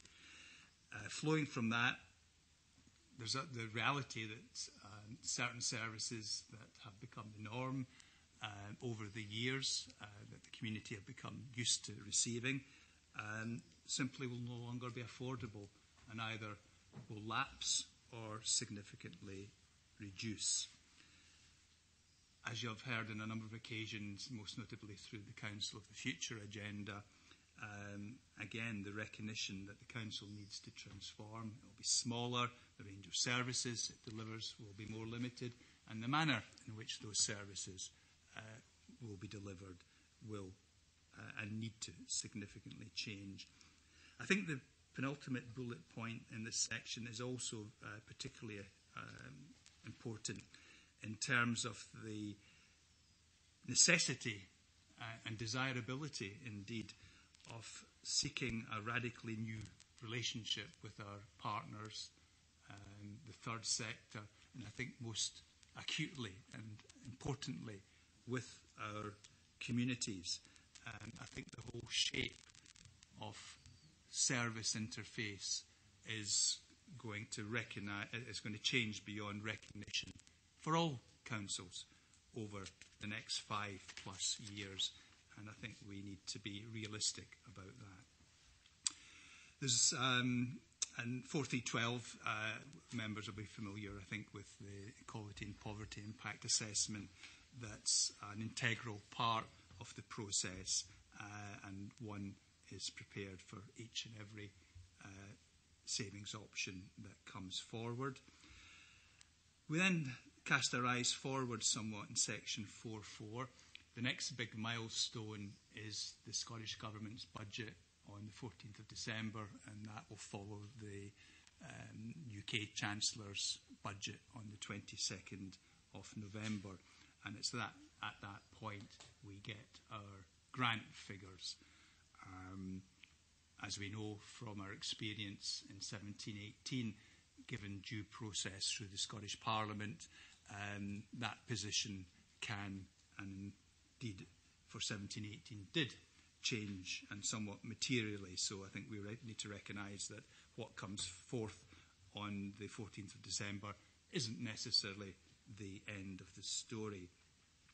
Flowing from that, there's the recognition that between 14th of December and circa the end of January, when the agenda needs to be pulled together, and this beast, the budget booklet, needs to be ready to go to the printer. And that's compounded by the festive shutdown. So we've really got our work cut out in that very contracted period to do what's necessary. And it's important that we keep the kettle boiling, that savings options, those that are already on the table, are further developed, and further options are identified and brought before members, so that at the end of the day you have before you the wherewithal to make fit for purpose and informed decisions on what options you select to achieve the statutory obligation of a balanced budget. As I've touched on earlier, the business plans for both the Integration Joint Board and the Falkirk Community Trust will come before you in December, and that allows you to consider these, to give feedback to the respective bodies for them to further consider through their own corporate governance processes, and hopefully expedites and facilitates decision making leading into the main budget meeting in February. The budget working group, member budget working group, as noted earlier, has already had several meetings and will continue its work in the intervening period. It's already at its last meeting made clear that it wants to receive presentations from both the Integration Joint Board and Falkirk Community Trust. And the last section, or paragraph in that section, 446, just reminds members that, albeit the revenue budget tends to be the primary focus and the most problematic and challenging area, there are other strands in the mix as well. The two capital programmes, General Services and Housing Revenue, and also the Housing Revenue account in terms of the rents report that will come before you. In terms of Section 6, I think in terms of the financial and legal headings there, just to reinforce the point about the statutory requirement to produce a balanced budget by the due date. And in terms of Section 7, the conclusions, perhaps if I can just home in on the latter two paragraphs, 7.4 and 7.5. And 7.4, stating the obvious, the decisions members are going to have to take are going to be very difficult.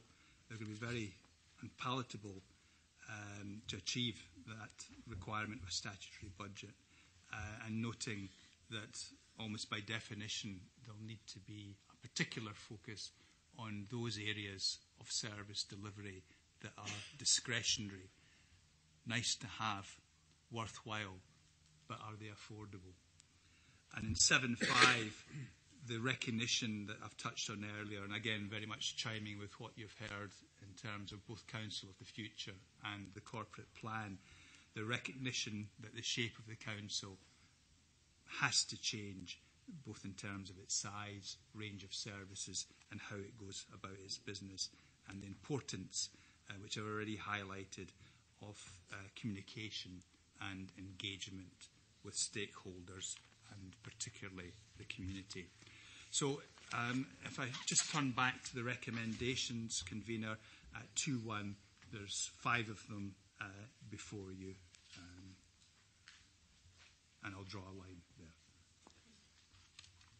Thank you for that, Brian. You had a very captive audience there, sitting intently listening. This is that's one of the key areas for us. However, none of us actually came into council to cut services, but we do have a duty as a council to produce a balanced budget. Brian's just outlined how challenging that is with the range of variables which have yet to be determined, including pensions, public sector pay, Barclay, and of course there is the gap profile, which is imbalanced towards next year, in particular with the greatest number of savings that require to be made. Proposals before us today are officer proposals. I just want to make that clear. And they are the first round of the proposals. As Brian's indicated, that there's a shortfall of the gap, the estimated gap of 40 million, which I think is just slightly increased in relation to the pension changes over the next 2 years. And further work will be required to identify other savings in order to give members choices depending on the outcome of the public consultation. But I would wish to make it clear that there's no decisions that have been taken on any of these proposals by members. The details have been provided to members, and it's been to the all-party budget working group. It's now up to the political groups to look at the proposals, take into account the outcomes of the equality and poverty impact assessments and the outcome of the public consultation, and that should enable members to be fully informed before they take decisions at the budget meeting in February. What the Executive has been asked to do today is to agree, amongst other aspects, to the details of these proposals to go out to public consultation. That enables our citizens to comment on what's important to them, and indeed may assist in identifying potential areas for further savings as we move forward. So I would move the recommendations as in section 2.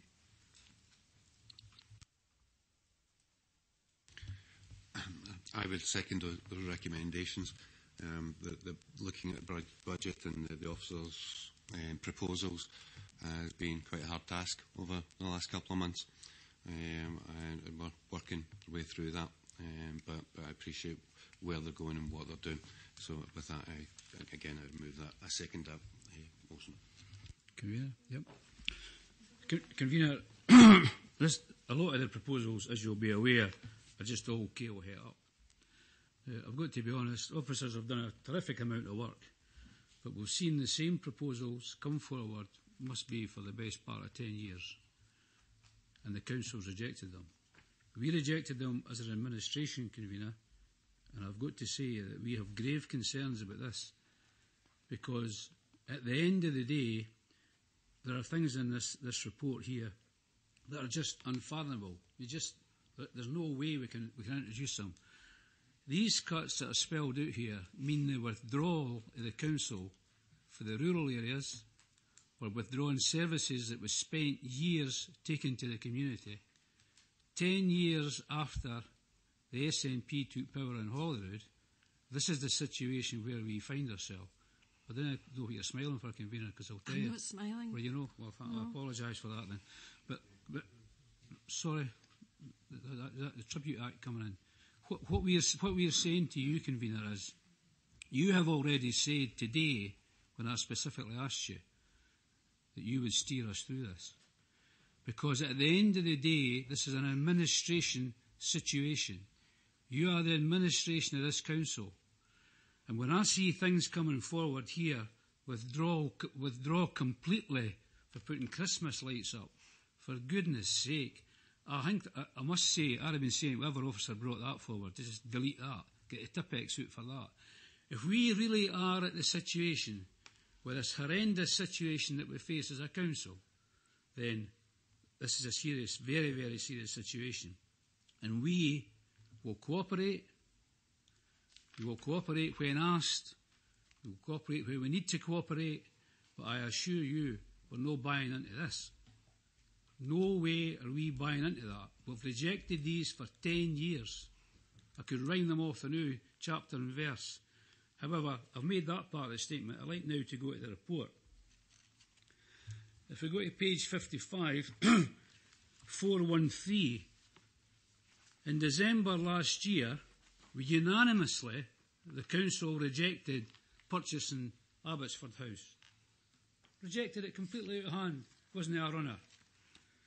Then we have 413, a specific and significant piece of work which will feed the budget process is the Strategic Property Review. In essence, this review has found that the Council has too many properties. These are costly and no longer affordable, and moreover are not best configured for effective service. So we agreed we had too many properties in December. whether by accident or design, once the 6 months standing order rule passes, we find ourselves buying Abbotsford House. So, what happened there? One day we've got too many properties, and the next time we've got another one down there, another one sitting out there. And what does that say to the workforce? What does it say to the people who can't get a housing office? What does it say to the people who are going to be walking up past the Dawson Centre looking at a property that we've just spent 800 grand or we're about to spend 800 grand on? These are the questions that we have to ask ourselves, Convener, and this is where it doesn't all just chime properly. The other thing it says in 421 about the workforce, the Council's workforce and its reductions, and we've said previously, and we're saying to you again, any reductions in the workforce of this Council must be negotiated positions. We will not buy into enforced redundancies. You must negotiate your way through it. The trade unions are keen to negotiate with you. I believe they are taking an active and a sensible part in that, so we need to do that. We did say about going to ACAS about the last time. I suggested that you should do that, and I'm happy that you're doing that. I'm happy that the trade union are involved.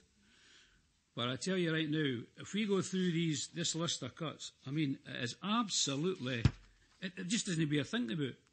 It can't be done. You cannot, as an administration, take this forward. We get the one about the special uplifts in the flatted areas. We've put extra money into that last year. There's a suggestion here that should be removed. So we've had a problem with wheelie bins in various areas for years. We get the solution, and then less than a year later we come back and say, see that, we're going to do away with that. Well, could I just ask Mrs Geisler, how shall we resolve the problem that money was put into sort?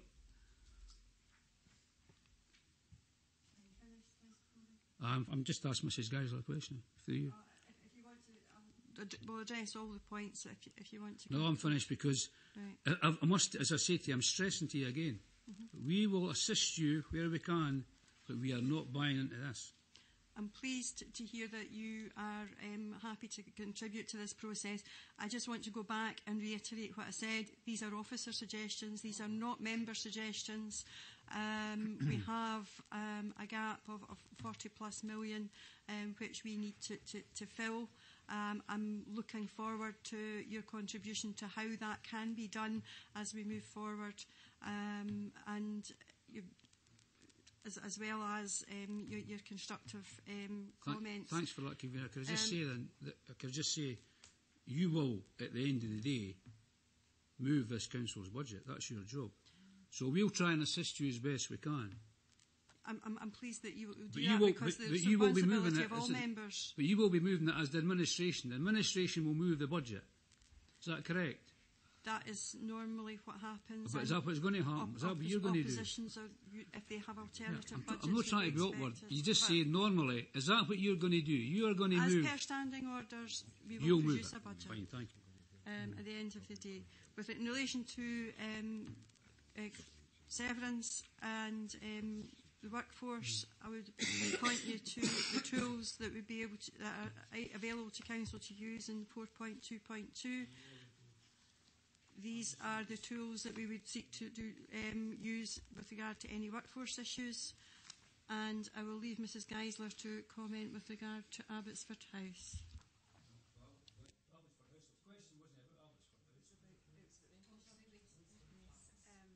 Thank you, Convener. Yes, I think all I can really reflect back on is Brian's comments about how challenging this budget's going to be.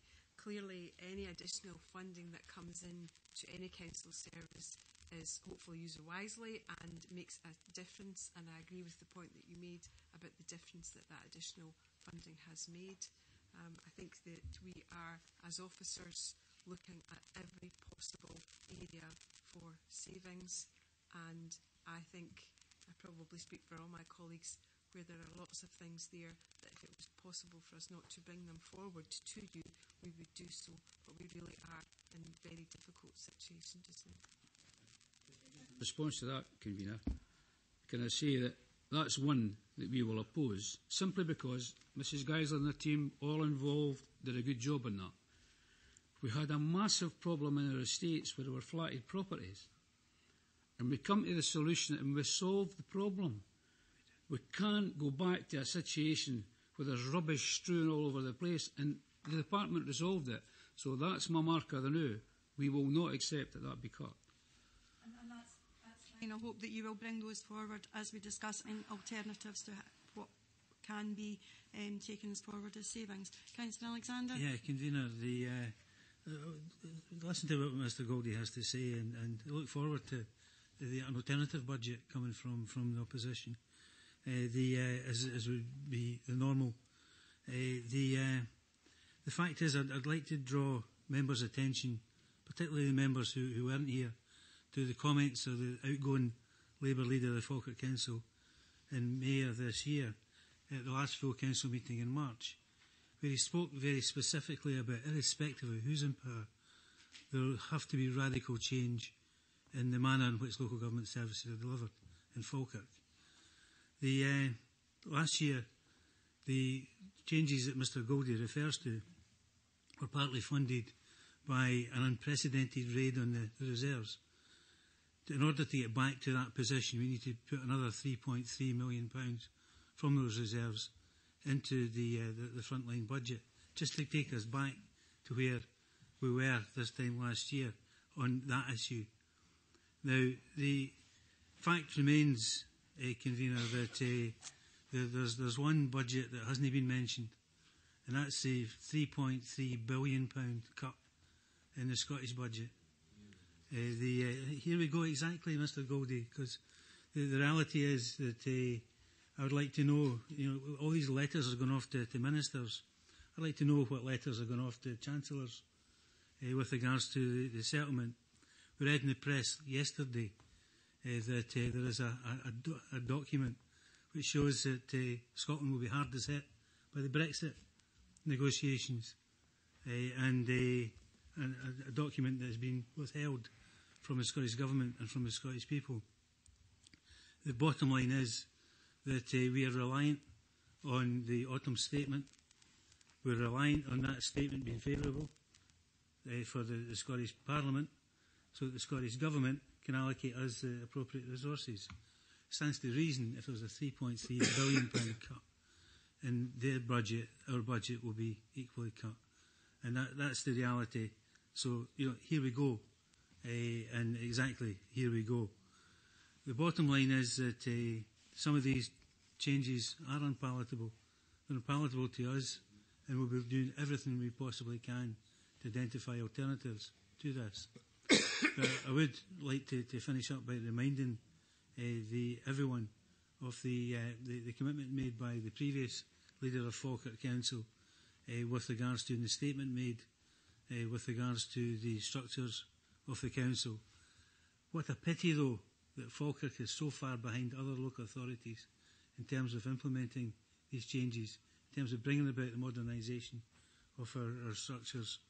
And when we see the attitude that's been taken today, then we can perhaps see why the council has failed to make the progress it should have over the last 3, 4, 5 years, where we've known that this was coming, we've been able to predict that this is coming, but little has happened within the previous administration to accommodate that particular.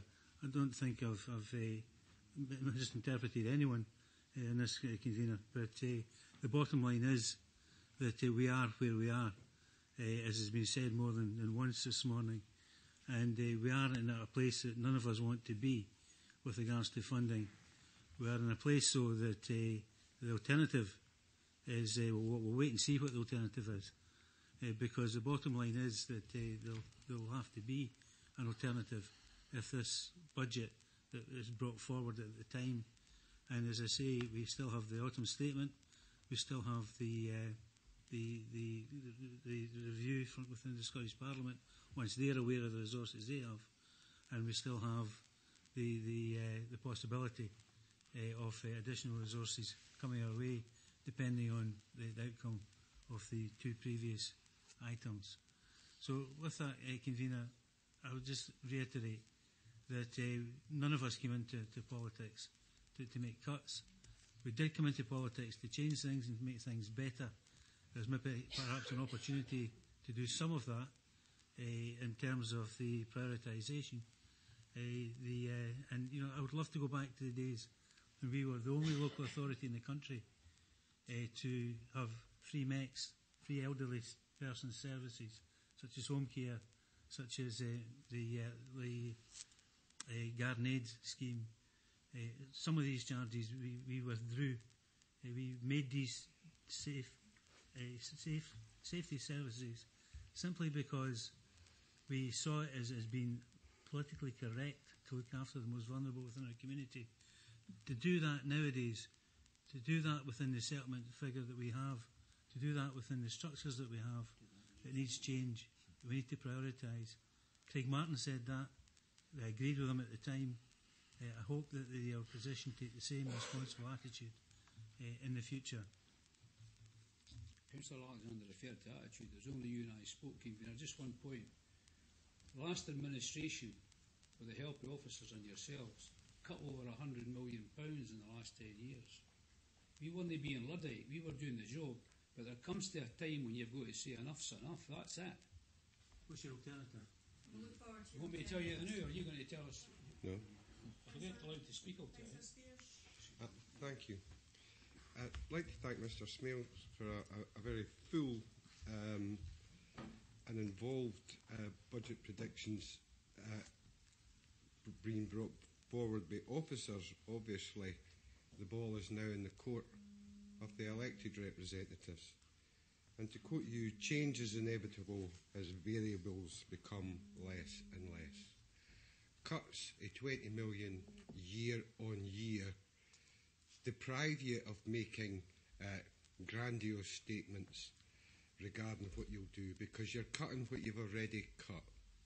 And I'm glad that the Labour group, and I hope the Conservative group also, and Mr. Patrick can maybe take that back to his group, will also come on board and see that this is a council that is trying desperately to maintain services for people. We have to meet our statutory obligations to bring forward a balanced budget.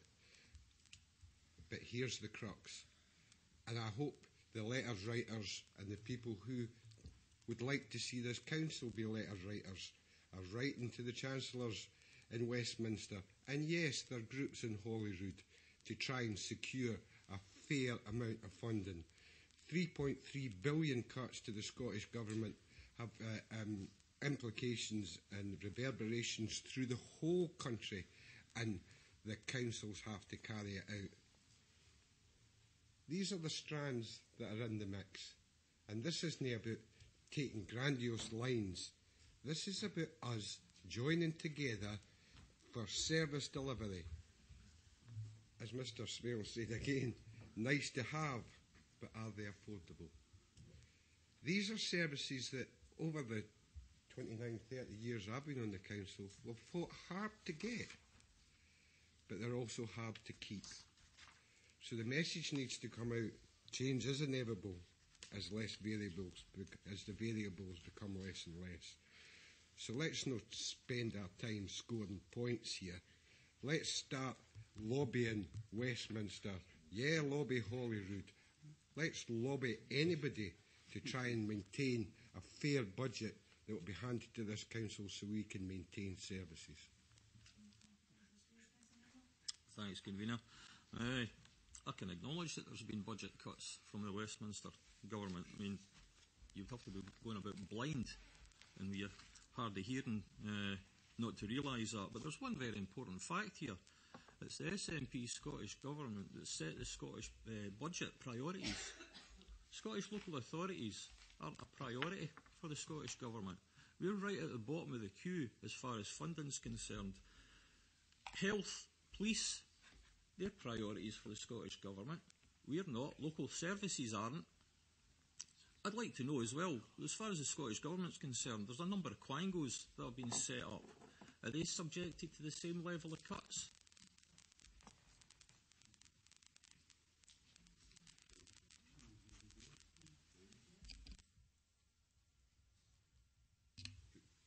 you elaborate what Quaglow is? Scottish Ambulance Service for one. Okay, I'm not entirely sure that that's particularly a Quango, and as with, well, it's not actually on the discussion papers for,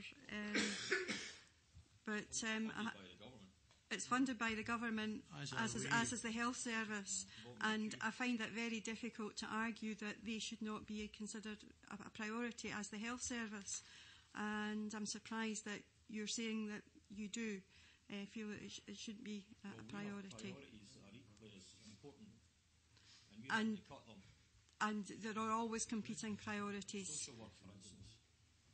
There are always competing priorities, but I think it's a bit difficult to actually argue with the priorities of police and health, considering all the comments that both yourself and your colleagues have made this morning with regard to the resources. Councillor Coleman. Thank you, Convener. I think the main strand in this report, and it's a very good report indeed, is that it is now really going out to stakeholders and the community. And it will be the community who will decide what is unpalatable and what is palatable. And we will act, obviously, on the views and the aspirations of our community. So I think we need to take some of the heat out of this. I know it's a great opportunity to grandstand, but at the end of the day, it would be better perhaps if some members kept their powder dry until after the 22nd of November at least, where we have the Chancellor's statement, and after the 14th of December, where we have the Finance Minister's statement. At that point, we will be able to sit down, hopefully collectively, and make a sensible, informed and pragmatic decision as to where we're going with this. At the moment, it's a consultation exercise. A number of options, a huge number of options have been provided. As has been said, some of it is the reheating of old kale, you know. But at the end of the day, it doesn't make them any less an option. So we're in the position now where it's gone to consultation, it's gone out to the public, and we will listen to the public and reflect their views and anxieties and aspirations. Thank you, Councillor Coleman. I think we've had a reasonable discussion on this item. Therefore, as I say, I've moved the recommendations and there's no amendment come forward, so we accept the paper. Thank you. Now move on to item 9, the Strategic Housing Plan. David? Okay, thanks, Convener. I suppose the standpoint is how do you follow the last report, hopefully with something with a wee bit more positive aspect to that. This is a report outlining the 5-year programme for strategic housing investment, effectively the provision of new and additional affordable homes within the area. It covers the period from 2018, effectively April 2018 to March 2023. It also seeks approval to a number of actions necessary to support or underpin the delivery of the Strategic Housing Investment Plan. As I say, it sets out a variety of housing investment priorities and projects to help meet the housing supply target that was identified in the local housing strategy that was approved by Executive back in August. The LHS set or assessed a target of approximately 625 affordable homes required over the next 5 years, and that's based on the housing need and demand assessment that's undertaken and the guidance that underpins that. And effectively, the SHIP looks to deliver that target and, where possible, additional to that target to give a degree of flexibility. And I think it's important to note that it does achieve that objective, i.e. it delivers more than the LHS target. The SHIP itself is an ongoing document, it's a live document, and it changes in view of various circumstances, be that in terms of resources that are available and in terms of the varying projects that sit within that. status of these projects. So it follows on effectively from last year and will continue to be reviewed, and further updates will continue. It's also a collaborative document involving a variety of stakeholders, including our RSL partners, Scottish Government and colleagues within the Council, including planning, etc. I think the key thing to note is that the SHIP itself really requires to be a viable document, so effectively it's looking at projects that have been through a variety of scrutiny and challenge to reach the point of being included in there. That's not to say that as projects emerge, they won't get picked up in future iterations of the SHIP, but these reflect those projects considered most viable at this time. In summary, a total of just over 1,310 additional affordable properties have been identified within the SHIP, of which 790 of these are additional council properties, the balance being from RSLs, and as I mentioned earlier, that does exceed the housing supply target that was assessed in the LHS. In terms of funding, I think it's important to know also that the SHIP directs Scottish Government grant funding, and where applicable, draws on other funding as well. We've identified a total of 35 million to date, covering the next 3 years, although it is a 5-year document. So for the first 3 years, we've identified a total of 35 million of resources which will help deliver the projects, but that still is short of the overall total that we consider necessary to deliver all the projects. We're short by approximately £30 million or so. So it's important that we continue to work with Scottish Government colleagues, etc., in terms of seeking additional funding. And we have in the past had a good track record of levering in additional funding. But as I say, it's a moving picture, and we would hope to have those projects covered as time moves on, either through profiling and hopefully additional funding as well. The balance of any funding, particularly from a council perspective, but also RSLs, has to come from its own financing through either a housing investment programme or RSL's own funds, and that's around about 2/3 of that, so about a third grant and 2/3 funding. Details of some of the specific projects are both outlined in the SHIP document itself, but also in paragraphs or section 4 of the report, and I would just ask members to consider the recommendations as set out in section 2. Thank you, David. I think it's an excellent report, and I would commend officers on the actual occasions that they have succeeded in identifying not just funding that's been directly allocated, but additional funding for the projects. And I'm pleased to see a number of strands where we have a very mixed bag of delivery of housing throughout the SHIP. I would therefore move the recommendations as in section 2. Councillor Hughes. Obviously, I certainly second your motion. But can I just say that in terms looking at the document, there have been a number of key phrases over the years. For example, working together, partnership working, collaboration, consultation. And when you look through the document, you see examples of each of those headings. And it's an impressive approach when you have communities, council officials, stakeholders, registered social landlords, all being involved in the process of drawing this document together. But can I also say that it is a document which I would describe as continuity of approach, because it also builds on the previous administration's approach of October 2016. And although this document is 2018 to 23, there is a continuity from 2016 right through. And in that sense, we have a commitment to have more affordable homes, but we also have a strong commitment to buying ex-council houses back again. In Appendix 3, for example, you could describe it as a broad brush approach, but in terms of the whole of Falkirk Council, there are examples in Appendix 3, page 218, which highlights where house building or affordable house building will be taking place, and where partnership working will happen as well. So all in all, this is a comprehensive document. It's an impressive document, but it's also positive. And at the same time, can I commend this document to committee, but can I also say, once again, could I thank officials for their hard work in producing an excellent work, an excellent document.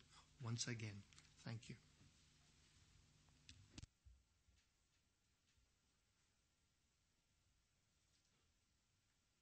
Okay, members.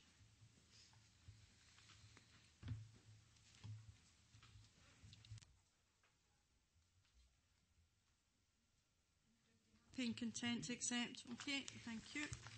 Can I just say congratulations for achieving this in your first 100 days.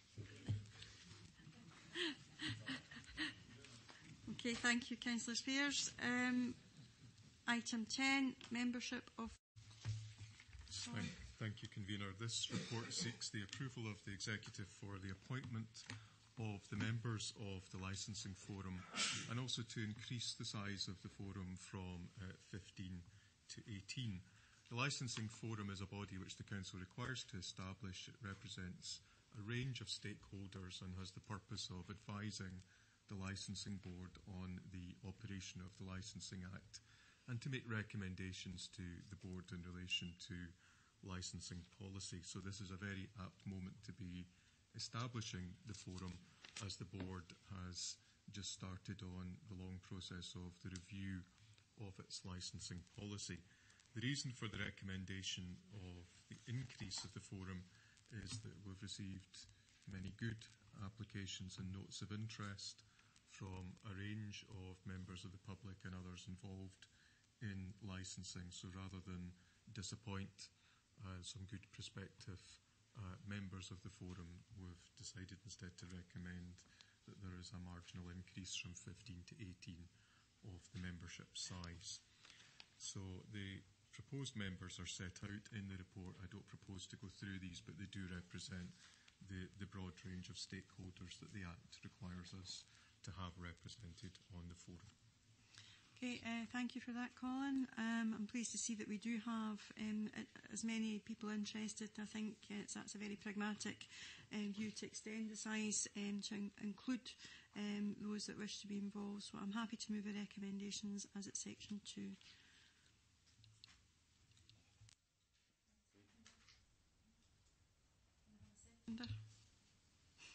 No formally second. Okay. Any other questions or comments in relation to that? No. Convener. Oh, sorry. Thank you, Convener. Under 4.4, when it gives a list of people who are recommended to become part of the forum, the members of the public, the names that are quoted, I clearly confess that I don't actually know many of them, but that's probably quite healthy. That it's obviously, although I recognise that some of them I think have already been on the forum in the past. When we selected certain people to ordinary members of the public, out of 13, I think it was, who put the names forward, can I ask whether these people who have been selected were selected on geographical basis, or what was their basis, and how were they selected rather than the other names that presumably came forward?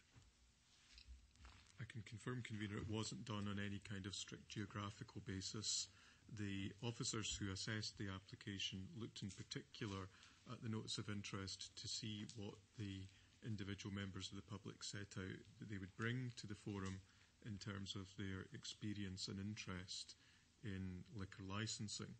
Those who haven't been successful on this occasion have broadly been those who didn't set out something along those lines in their application, or perhaps misunderstood the nature of the function of the forum.